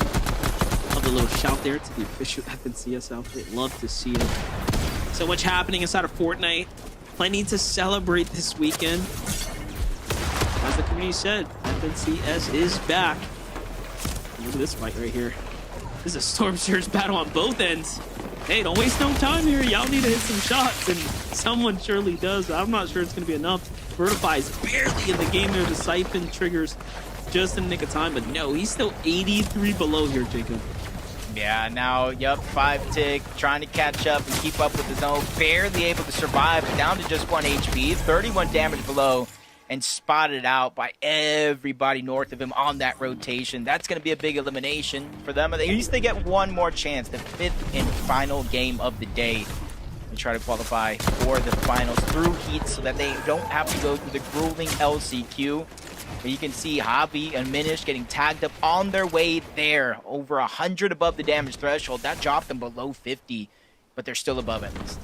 Yeah, Surge just turning online, continuing to stay active zone to zone. And that's that desperation kicking in here. As this is game number 4. The last opportunities are before us here. Visuals Braids getting back into the action here.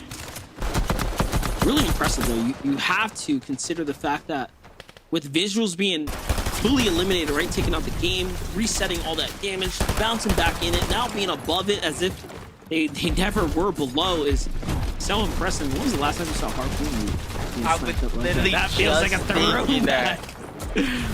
Oh my god.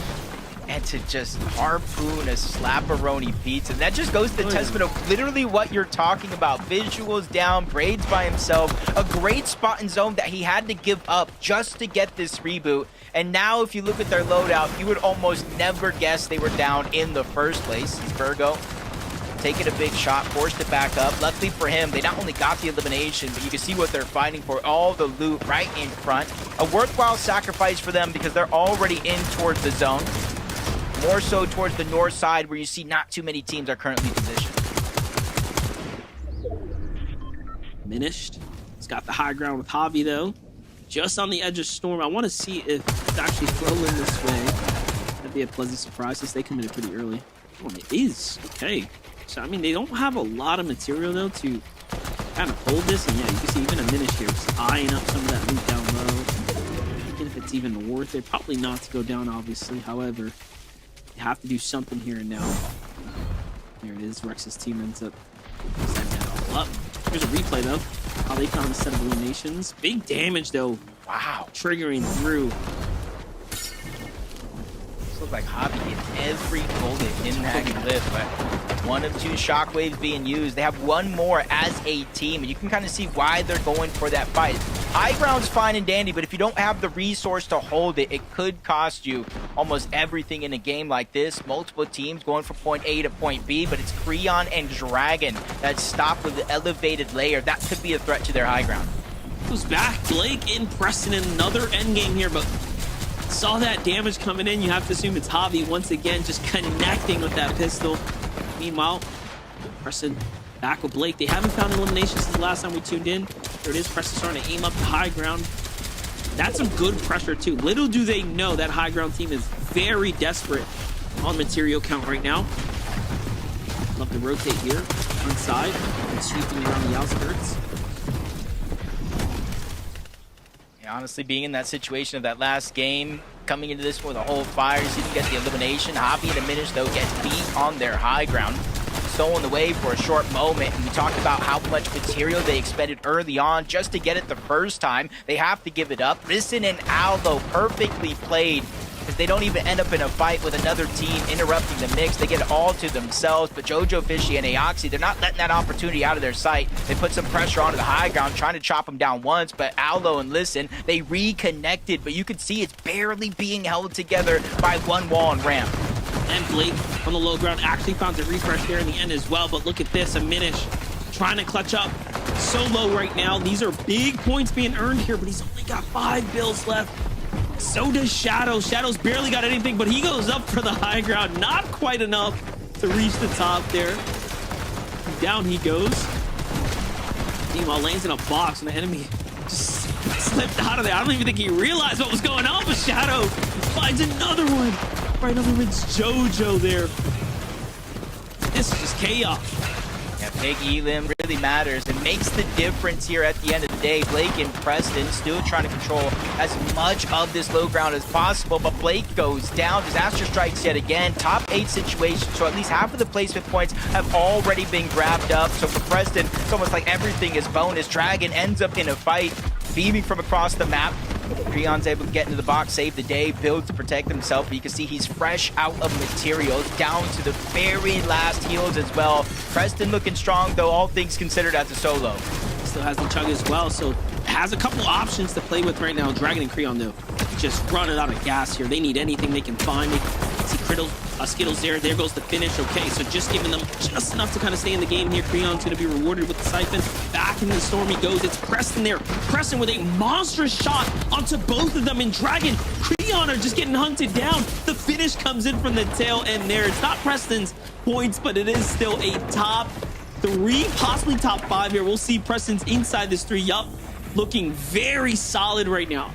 Yeah, all 3 of these teams, though, are inside of that top 10 leaderboard consistency. So this is going to open up a slot at the bottom of that leaderboard, no matter who wins. Better late than never, but Preston running out of builds, just trying to farm anything he can get his hands on. He's the solo caught in the middle. Only lasts for so long before Slepsy and Wagers clean up that elimination. 195 points. They have the Mythic, so they can definitely turn the tide if the fight starts without him. Aloe goes in as well. Slepsy down to just a little bit of HP. Wagers goes up with the shockwave and gets the first down. Aloe gets dropped. Listen is there. They trade shots back and forth, but Wagers is scrambling around, not trying to give away a free elimination, especially since they know they have the high ground, they have the advantage, and now they have the game in the bag. And 13 eliminations to top it off. That shockwave faked out the player on the low ground. You saw him glance all the way up. Nope, he didn't go that high. He was right behind him already there. Jacob, what a game. And even for Preston to clutch up and get a top 3, that was incredible. Another victory out in the bag here as game number 4 is now wraps here, Zeke. How did I blinked and today's almost over? How? Why? It's almost, no, we're going to start it all over. Kelly, bring the board back out. We're starting the day over. Wow. All right, production. No. Congratulations. The Slepsy and Wagers getting themselves a victory out. I think what's really interesting about this, going into this game, Slepsy and Wagers were 12. And Listen and Aloe were actually 13, right? So if we look at that top 5, this is basically like 9th and 10th kind of fighting it out. So this means now everyone's getting pulled up in the leaderboard. So for game number 5, it's going to be super, super close. But I'm excited to see that Slepsy Wagers got themselves that VR, right? Again, confidence boost. Now it's one thing. Focus on next week's finals. Really prep and bring everything you've got, because you've got Summit Land. You can't miss that. I mean, Zeke, beyond them even getting this victory royale, they went from 8 eliminations over the course of the first 3 games to getting 13 eliminations in that one game. Easily the most amount of eliminations that we've seen so far, if not probably for the rest of the day, Vivid. Yeah, that actually breaks the record for most eliminations today, including the EU games earlier today. So big win from Slepsy and Wagers. And guess what, guys? I'm going to sound like a broken record right now. Once again, we have somebody making their first FNCS Grand Finals for the 3rd time in a row through a win. That's going to be Wagers. Has not been to an FNCS Grand Finals yet. We're going to be seeing him there for the first time. And Slepsy on the other side as well. Very similar situation with this duo among some of the other ones we've seen win today. He's only made it to 1 Grand Finals so far, so just going to be his 2nd one. But what a way to kind of do it, right? You qualify for your Grand Finals, and the way you do that, 13 eliminations and a win in a lobby like this, incredible stuff. Again, man, it's all about confidence, right? And I love to see that. I love to see players getting that chance, right, to go into a finals lobby. It's going to be a different animal entirely, but to still make it there, that's got to mean everything to this duo. So unbelievable stuff. Now, one game left to go before we call wraps for heat number 1. First, a break. When we return, we'll take a look at that leaderboard. We'll start to look at who's in contention, and we'll get ready for that final game. Don't go anywhere.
One game left to go. I'm nervous. It's fine. Everything's fine. In case you missed it in that last game, Slepsy Wagers got themselves a victory royale, which means they're going straight through to finals. But we got to get right into this. Okay, let's take a look at this leaderboard. Okay, it's very simple. All right, you want to make it to finals? No problem. Let's get a victory royale in this last game on the day, or we end top 5. Now, top 5 isn't what it looks like on here. It's really top 15 because 1st through 4th have already got themselves a victory royale. So basically, we want to end in the top 15. I'm quite nervous, but that's okay. Let's kind of break a couple things down. Once again, in this last game, we saw Preston take it to a solo clutch. And I don't know about you guys. For a moment, I was like, I really hope they did not take a ton of storm damage. Like, I already saw Preston, like, at the end. You know, like, I really believed in my heart of hearts that Blake was just going to get through. But they're still looking really good, right? They're in a very good spot going into this last game. But we still need to have a good last game. Yeah, where are they? They're currently sitting in our top 5, right, or top 5 in consistency right now. So I think that they're probably in a pretty positive position to make it into the grand finals through consistency. If we actually look at EU, the qualifying cutoff was 143 points, and they're currently sitting at 203 points. All right, Javi and Diminished, you know, with not 193 points as well, a team that we consistently look at. Even though they've dropped down 2 placements right now, I think that they're also pretty much in a pretty safe position. Currently, 15th place, 120 points, Vivid. So there is a lot of opportunity to grow for some of the teams that are kind of below that threshold. But as far as Javi and Diminished are concerned, I don't think they have to worry too much. No, I mean, they're playing pretty consistently right now. Like you mentioned, 193 points. The only thing that's got me confused, it's like, I feel like over the course of these last couple of games, games 3 and 4, and you know what, I'll just throw games 1 and 2 in the mixture there. Oh my gosh, if you just saw that, what just happened. Yeah, Javi just getting edited down real quick. That's how that one kind of turned out for them. But every single game, they have been on height for at least some amount of time. And it felt like in games 3 and 4, it was going to be like a continued story of how well they played in games 1 and 2. They were kind of just going to be able to ride out that higher ground all the way until the end game and kind of compete for, you know, 1st, 2nd, 3rd, whatever it may be. But again, it's kind of like you blink and you might miss it, and they just kind of like fall off, and you're like, whoa, like what happened to the team that was just on high ground? Obviously, we saw a little bit of what just happened to them right there, but I love the fact that they're going for high ground every single game. I would just love to kind of see them return back to form, see them holding that again. I will say, every time we've watched them in the end game, it does look like Javi and Diminished are kind of waiting a little bit patiently to go for high ground. They're not going it for too early, which we've seen some teams make that mistake. But they're going for high ground, and it feels like they're doing it just because they feel like they need to. And they don't have really the loadout or the materials to be able to hold high ground. But I think that they're in their mind, they're just like, oh, well, this is the win condition. We need to go for high ground right now. So they're going for it regardless of what their loadout's looking like. And they're so good that they're able to kind of grab it and steal it, but they're not able to hold it. So I would love to see them kind of just try and position themselves away from that win condition instead, and looking towards maybe just running the low ground, running the mid ground instead. Yeah, I think what's interesting is because this is a win-in situation, right? Like, even if you're in the top 10, so like, okay, there's 2 kind of spots I'm thinking about. If you're in the top 10, you're trying to stay in the top 10. If you're not in the top 10, all hope isn't lost. You just need a VR right here, right now, right? But also, if someone in the top 10 goes through, everyone else is getting shifted up, right? So I think if we turn over the page and we look at that top 15, Skidler right now at 120. And Kelly, you called out kind of that EU qual range, right? So even someone like Curly and Ryzen 17th, they still have a shot, right? We can even see, you know, the team all the way at the bottom. If they get a victory out, they're still going to finals. So this last game is critical, right? Like, even if you're in a position where you're not in that top 10, you really can't let it all go, right? Kelly, you kind of have to be like, hey, this is it. This is our one game to either get top 10, get a VR, or hope that someone in the top 10 gets a VR and pulls us up into the top 10. Like, it's so complex. I love that you bring that up too, because in this situation, when we're in the final game for Heats, this is kind of the opportunity for some of our maybe tier 2, tier 3 teams to really shine, because a lot of our bigger teams have already qualified through. But if you look at like the names that we still have in contention, as well as the teams that we have that have already qualified through, it's a lot of our veterans that are still in the competition right now. So maybe that opportunity for someone to steal away a victory royale in the final game is no longer there, Vivid. Yeah, obviously, we're using the EU as a reference point, right? 143 points was what it required over there.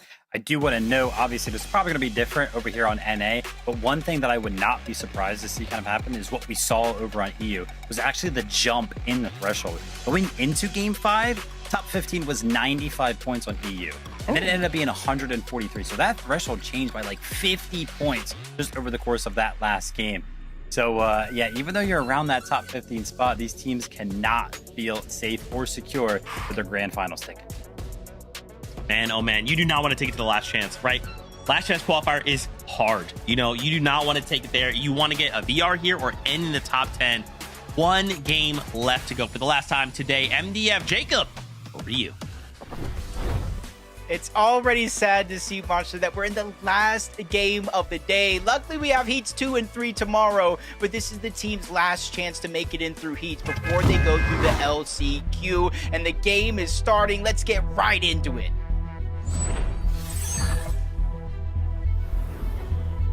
That's right, Game 5 is here, the last one of the evening on NA. A little bit of a late show as well, so thanks to everyone staying up, watching some good Fortnite here.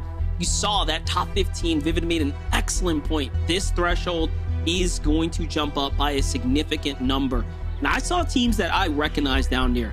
Skittles, TK, Verts Duo, right? There's very notable, very experienced veteran teams that are not inside the top 15, or better yet, barely hanging on, Jacob.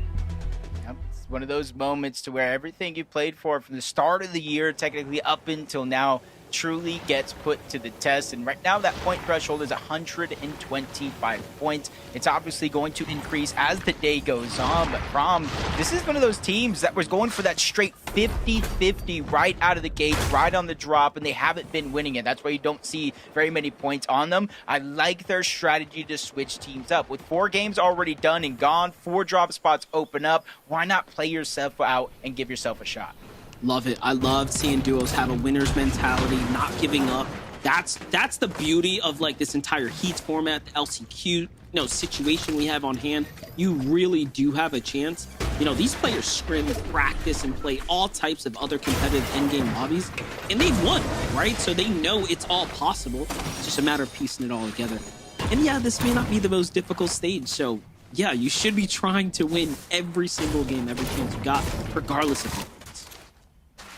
Rise and Curly this time around. We saw in game 1, they split this drop. They actually performed decently well. The rest of the games, they kind of fought it out. They had some successes, but they also some downfalls. This time around, they're going back to just playing this game out. They're trusting their game IQ. They're trusting their strategy. My only worry for them is they're getting a little too close to Sandy Strip. Agers and Ritual will have almost nothing to lose in this last game of the day. You jump around, new Sanctuary, south side of the map. Got Lucian and Vivify's over here, and this is one of those contested drops to where even if you win it, it's so hard to make it out alive because New Sanctuary is kind of in a canyon in towards the middle, and there's so many teams and split drops around that are going to box up, knowing you have to leave and try to get surge tags on you. And right now, obviously, they don't have any visuals on the outskirts, so folks can just roll up, set up an ambush. But the thing about ambushes, you're got boxed in down here, caught out, trying to steal some loot, caught with the hand in the cookie jar, if you will. Already lost his teammate, and there goes the full finish. So vibes looking pretty good right now. Big finish up, clean up, looks just about the way they want it. And off to a mid game they go. Back to the other side. So Rise and Curly rotate into Ritual and Agers. Rituals and Agers, I feel like after last game, probably want to prove something right now. As Boogie and Cash gave them a little run for their money, took away a bit of their opportunity to crack, right? Like, so I'm thinking they're going to want to play a serious, strong game out right here to close up the game. Yeah, the timing for, looks like Rise and Curly couldn't have been more perfect. Aegis and Ritual already looted that side of Sandy Strip, and when they typically push out of their POI, it's towards the east of Fort Fields. It's towards the southeast side of the map, so they don't necessarily return to that northern part of Sandy Strip this early in their game plan, so they might have escaped possible danger, but there's other teams nearby, so hopefully for Rise and Curly, they don't get caught off guard and able to scrap together a loadout they feel confident going into the rest of the game with. Talking about TK, you see his team off in the distance. Seems like they put Rogue's team on the heels as Aoxy and Jojo are watching it go down. It's a team that is in contention, essentially, for the consistency placement points. Still have a ways to go, but an endgame is not out of the conversation. Definitely not out of reach. Shadow and Virgo on the other side, getting their hands absolutely messy here. Chasing down visuals and braids. I don't really remember where we left off on their points, but like we talked about it, no one is completely safe in this setting here. Trying to quickly look at the leaderboard and just figure out where visuals and grades are. Okay, so they're, I want to say what, 15th would be at 125. They're around 13th place right now, visuals and grades, 153. Things Not will good. change up if a team above them wins a game, so it's not exact, but going into this game, about 13th place. But the point gap is so close. Outside of maybe teams inside of the top 5, it's just one mistake could cost you your qualification through heats into the grand finals. And that's why I think in some aspects of this game, it will speed up. You see 72 players left alive. It's only second game, our zone, so this is going much faster than every other game so far. But there's going to become a point in time where everybody starts to play safe as Agers takes the bet that he's going to win the 1v1. Fool sprays to the other side, gets the knock. Ritual gets the cleanup, so they survive a narrow fight. Yeah, Adrian's almost left regretting that one, but Tibbs has to leave Jasper's reboot behind. Off he goes. Burning through those splashes as well, so they're not going to get rewarded with anything from this elimination here, other than points that they don't exactly need. Virgo, Shadow on the other side, seem to have finished up the deed on one player, kind of jump in, find Andrew and his duo here as well. Over at the studios, so we'll play for them. Already at 3 elims right now. This is the other side of Virgo and Shadow, almost the play-in side that we missed out on, right? Watching them play so aggressive, but look at this, Adrian, what's going on? Adrian is trying to lead the push here, and it's Rituals coming through, cleaning things up. Ritual just seems to be playing like insanely well today. Yeah, and if you're Agers, though, that's got to be a whole nother level of confidence, saying, hey, I went down early, we're still going well. I went down a little bit early in another game, I got rebooted. I can count on Ritual, and there's just another example. And honestly, I can kind of see when you're playing with, like Kelly said, Peterbot and Cold in a trio format, somebody has to do the boring work, and that was Ritual most of the time. Now we're seeing him in a duo setting, and he is popping off. Yeah, definitely. Look at this little clutch right there, breaks the gills, and dash roll Agers to just keep himself alive and in the game. Gotta respect the effort at the end there. But yeah, Ritual's just been playing, honestly, exceptional Fortnite. And again, you talk about someone who's got like this IGL title, right? Like on his shoulders, but man, he's so good. He's fragging. He's just playing the best that he's ever played. Kyan over here, and this is where you can kind of see, we talked about 125 being on the line. They're that next place team, 16th, or say 11th in terms of overall consistency. They're only 5 points down, Monster. And I said this earlier, we've seen FNCS majors be decided by less than one elimination. Why not a trip to the grand finals as well? Shadow and Virgo continues their aggression. You said it early on to start this game. They're getting a little bit more aggressive early on this game, unlike any other one that we've seen so far. And they're continuing that trend. Prez and Liam, they got to watch out. Full health Shadow and Virgo are trying to break their way into that box. I'm watching here. Big shot comes through. The follow-up is good as well. You see that combat AR putting in that big pressure there, but Virgo not looking to do anything too risky. Tries to wait for Shadow to back him up, but no. Punishment comes in. So Liam and Press playing really well right now. I'm gonna go ahead and all just hit a little reset initiation here, and Shadow and Virgo, yeah, I was gonna say likely to give it up. Probably not too confident, right? The way that one played out, so why not just give that fight up? Liam and Prez, 22 points. They're just in a situation here with their backs up against the wall where they have to win this game if they want to dodge that LCQ. Which, hey, anything can happen here. We've seen it happen before in history, so it's not out of the ordinary. 125, Sniper Dude and Avenger. This is the team that I'm talking about on the line. And this is kind of scary if you see that two of the teams, Max and his duo, landed Wonky Land. They qualified, so you got to watch out for any other teams, Cough, that intend to land Wonky Land in the grand finals. And if Avenger and Sniper Dude actually qualify as well, we could see multiple teams landing at Wonky Land in finals this season unless anybody has a change of heart. Yeah, that'll definitely change things up as far as the overall narrative is concerned here. We're gonna get there first. See how it ends up playing out. I mean, and yeah, again, talk about the next two heats, right? Like, someone's gonna, multiple teams, I'd assume, is probably gonna fall out of the Wonky Land. So I'm surely expecting a contested finals, if you will, but we'll see. You know, things always shake up, right? Like, who really wants to fight Clix anyways? Teams would think twice. This is the fight we've seen a few times throughout the day. Both of them in a similar situation of having to win this game in order to qualify for the grand finals here and now. You can kind of see the situation that they're in. They're not far away from zone. Sus Studios even has the mending machine for the HP if they are lacking anything. It's just about how you're going to get out safely. One of the biggest hurdles in a lot of these teams' game plan is how they're handling Surge when the zone rotates so far away. Yeah, and Day's team just has continuously fought inside the storm, so it's all trouble there. Meanwhile, the other team I talked about, Ver and Barney, just on the outskirts again, looking through that glass window, trying to break in, trying to see what they can get done here. Atlas and Slays are off, though. That team takes off here, so they actually have 5 elims. Okay, so Atlas and Slays are playing some good Fortnite. Taking that north side of the map, kind of working their way down.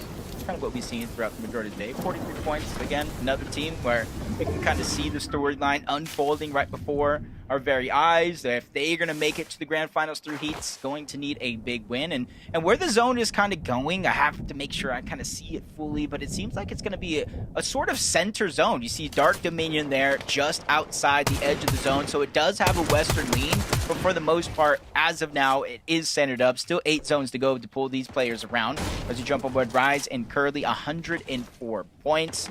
You know, they were inside of that bubble throughout the majority of the day, but going down early in that last game put them in this position here. Just luckily for them, they still have 2 win conditions. Look, this fight going down for Shadow and Virgo. Fast, furious here to go ahead and try to finish up the elimination off the Phoebe, who's off to the races right now, running through the outskirts, but no, Virgo gets caught in the crossfire by other duos that were watching this aggressive chase happen here, and what looked like a perfect way to set themselves up for the end game here ends up turning disastrous. Now forced to double back here. What happened? Just kind of by that stat, you know, they lead the lobby in damage dealt, but also in damage taken. The duality of the sword, where sometimes you can make a lot of big plays happen, but sometimes you get stuck like that. There's Rogue, Spear, trying to break in the box onto Jojo Fishy, and they do get the elimination. That's big for them. You can see they're missing a little bit of loot, or they were up until they were able to pick up the loadout. The Shadow going back for the reboot over towards Humble Hills, runs into a whole nother team, but not just one. It looks like 2 overall. I was gonna say, but you know, for Shadow Virgo, they have nothing to worry about. They know they have enough points, so it's a much different level of pressure. It was actually Phoebe who was still there. Shadow just putting shots down, just letting them know he's not messing around. Meanwhile, he finds a solo he was originally engaging on, and you know he's gonna come back and like look to finish it, but instead he says, all right, I want to play this game out. We still want to win. You gotta respect them trying their best here. This is good. Come with its own risk. Trying to see who's all looking the way. Maybe Fabio, Broken and Sandman, top of the mountain. But with nobody directly nearby, this might be a chance. Even if he gets knocked, that Shadow can try to go and get it. But it does look like Virgo is going to make it most of the way down. So even though we might have some questions about their loot, what is it going to look like, how they're going to get it, they're at least giving themselves a shot at getting back together as a duo. I think Phoebe ends up falling too, but look at this. Eoxy Jojo rotate right into Rogue, FNBR, and Spear. They get the initial tag. Although they were caught off by surprise, Eoxy gets finished and Spear comes through and seems like man just to pick one up himself. These are all new teams trying to fight for that victory out here and now. City flexes still inside the game. Elution Vibe still in this game as well.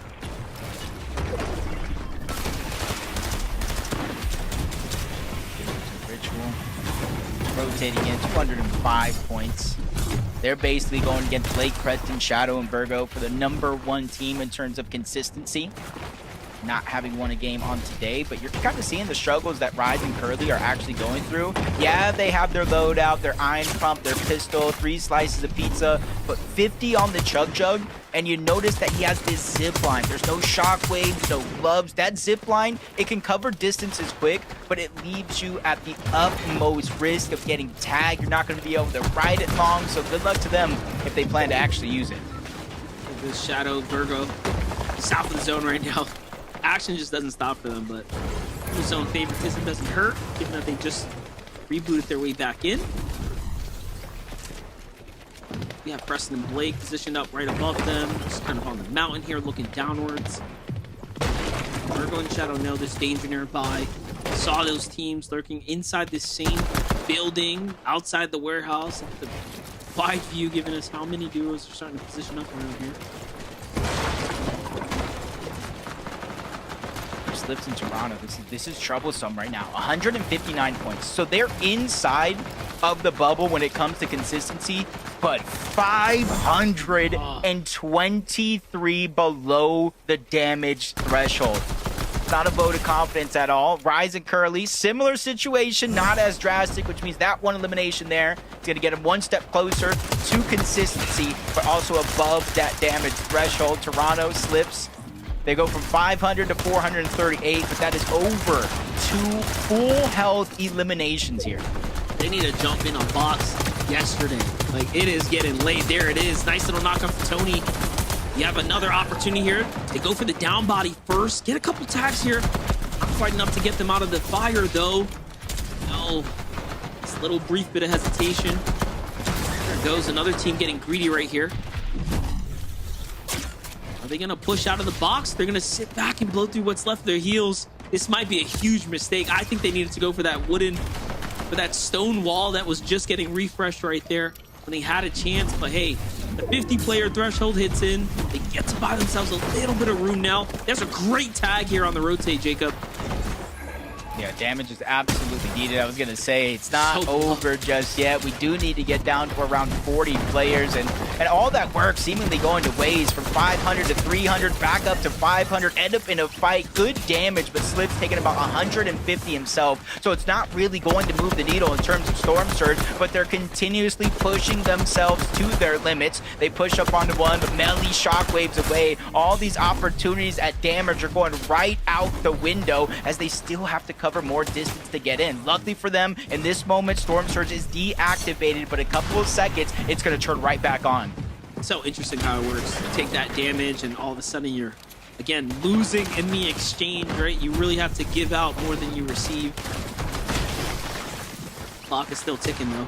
They're still in the race. 169 is impressive nonetheless. They could, again, be inching their way up to what might just be the bar, right? They're almost setting the threshold potentially here. So even if they do fall early, can they get more points? There it is, a little bit more placement points. They're still in this right now. Yeah, that cushion, they just need to continue to do that. Either eliminations or just taking out a full team, because 61 below. Toronto goes down. Storm Surge doesn't take him out yet, so they can still get Nice the revive. tags. Good job on the Slip to do that. Get the tags in. Storm Surge actually turns off. They get to 40 players, but Slip's realizing, I cannot be the hero in this situation. I just have to get more points. I think he made a wise decision here. I love it. I love him just rotating out, playing smart, going for placement points. That is the difference here and now. Instead of getting greedy there, all he has to do is just maintain life, choose life, and earn points here and now. 175. Meanwhile, Rise and Curly are just clawing their way up this hill now. They need to jump up 50, 60, 70 points if they want to solidify their way into consistency here. It's going to be very close now. Meanwhile, on high ground, here's a team going for a win, trying to really shake things up, change up the narrative. Yeah, and they're already inside of that bubble as well. So if this team here, Albo and Listen, do end up with a victory royale at the end of this one, it opens up a spot at the bottom of that consistency leaderboard. And right now, it doesn't look like they're going to give it up easy. Looking down below, trying to put pressure. Aloe even reconnecting, so getting chopped is going to be a much more difficult task. There's Curly and Rise down below.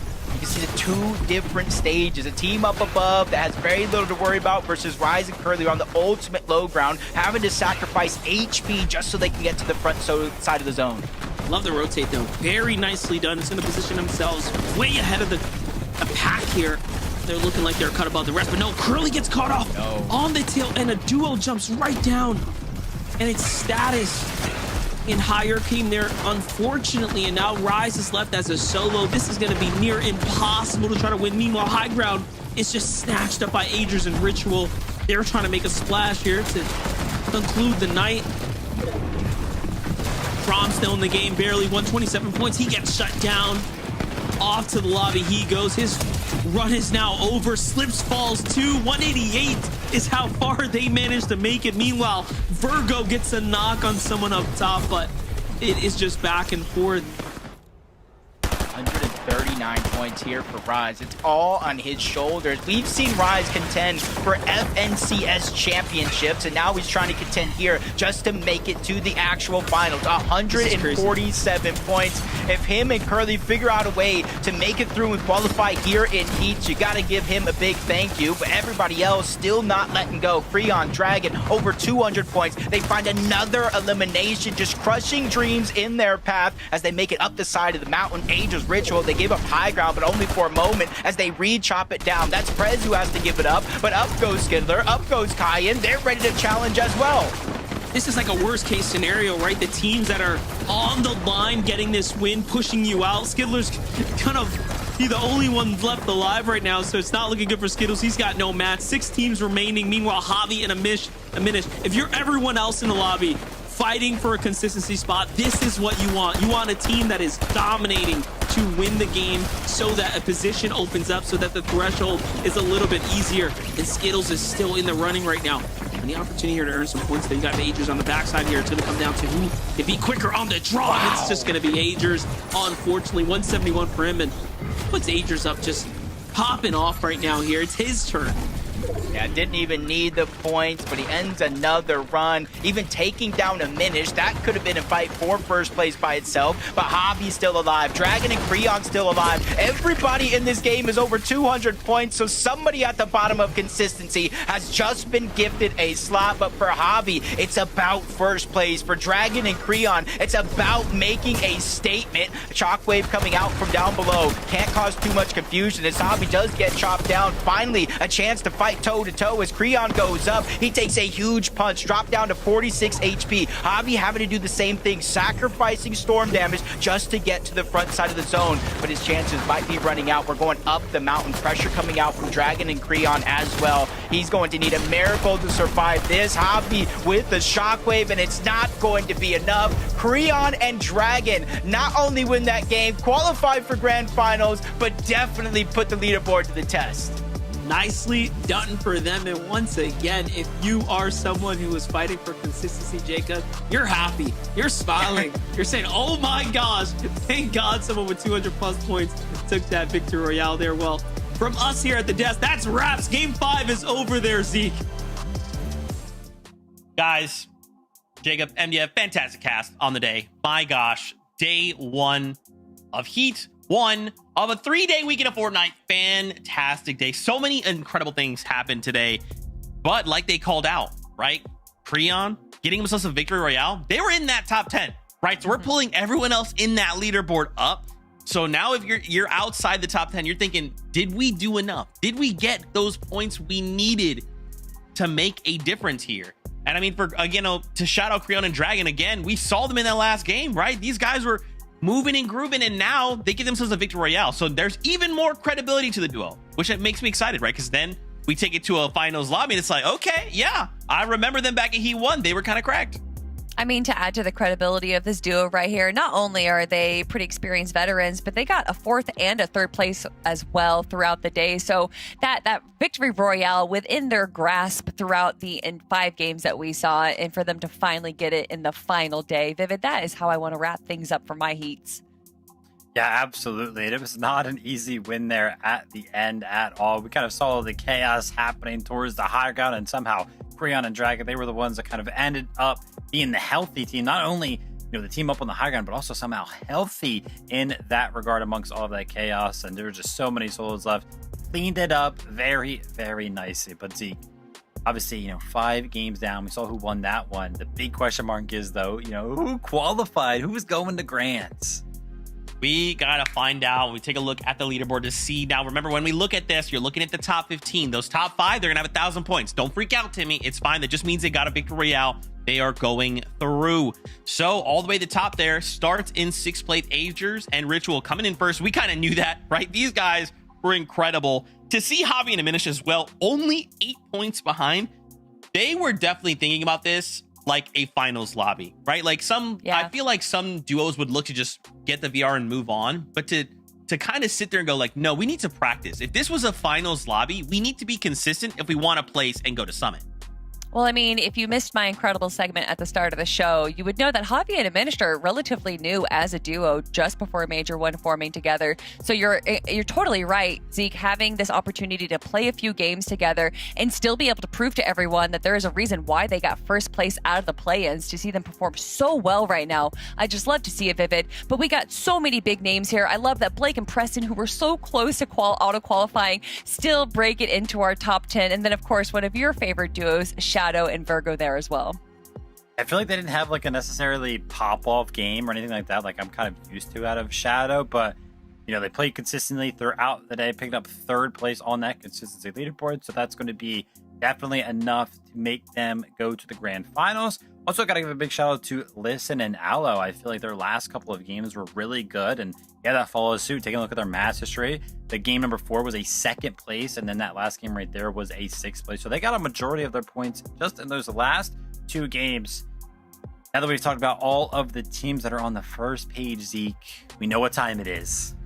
Second page time. That's right. 15th is the cutoff. Let's take a look. I am happy to report 14th place, Curly and Rise do make it through. This is big, right? Like this is a duo we were kind of looking to. Recently formed, a Vet and Rise, right? Now, if we look at some of their placements, we did have 2 kind of not great games, 43rd and a 42nd. But remember, these guys were contested, right? So maybe going into finals, that changes. Maybe they look to switch things up. I don't know. But either way, they've done it, right? They can say, hey, look, we're making finals. Now we need a plan for that. But still, Kelly, I love seeing them qualify. It gives me such high hopes. No, I mean, again, we were talking about the start of the show. They have not even played a Div Cup together. So for them to go from that to this being contested and to still qualify through, I am so happy for them. Hopefully they're going to be able to get some practice in over the next week to see a better performance coming out of the grand finals, because I'm sure 14th place is probably not exactly where they wanted to be, but big shout outs to the Tick and Mafia for getting that last place spot right there. An 8-point difference between 15th and 16th place, but it's not over yet, Vivid, for all the teams that didn't qualify. Yeah, they will have one more opportunity to make it to grand finals. That'll be on Monday and Tuesday, that last chance qualifier. I'm happy to report there, right? We saw right there 15th place was 145 points. We kind of went into that game at 120. We were kind of talking about, maybe there's going to be another, 50-point jump. No, only a 25-point jump there. And, surprisingly, EU at 143 points over there was kind of the cutoff, and 145 points here. So actually only a 2-point difference. So good to see that the 2 regions kind of had a very similar threshold. That'll be something to think about as we continue on throughout the weekend, throughout the rest of the heats. You know, that's true, but that is only Heat 1, right, Viv? Like, we have 2 more days of Heat, and for them and for us, these Heats could look very different tomorrow, right? Brand new duos coming in, new spots taking over, new people being contested or not. Like, there is so much to be excited for. As we start to wrap up, I want to give you guys the floor. Anything to say before we start to say goodbye? I'd just like to apologize again to everyone. Thank you guys, everyone. It's been so long since the FNCS Global Championship, so I'm so excited that we're back. We got a little taste with the Reload Elite series, but honestly, the FNCS, it's the storylines, it's the drama and the rivalries that I love to see, so I'm excited that we're back, Vivid. Yeah, nothing compares. You could just tell right as soon as that first game kicked off, even on EU, it was like so stacked. There were so many teams alive, and we can have as many set lobbies as we want through like the Div Cups and the performance evals, but nothing ever plays out like an FNCS lobby does. Happy to report that NA went exactly as it usually does. It was fun, it was chaotic, and it was very, very competitive. I'm excited to jump back into the action over the course of the weekend. Ooh, Fortnite fam, we hope you guys are excited as well.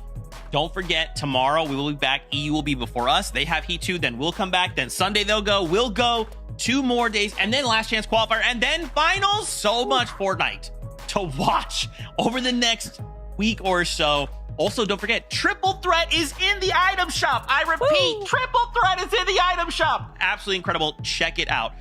That's it for us for tonight, though. We can't wait to get back up with you guys tomorrow for more Fortnite. So until then, we love you. Keep yourself safe. We'll see you on that battle bus. Beep, beep.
Yeah. And yeah, I'm still trying to figure that out too, especially like on my end and what I can do, you know, just to make things better.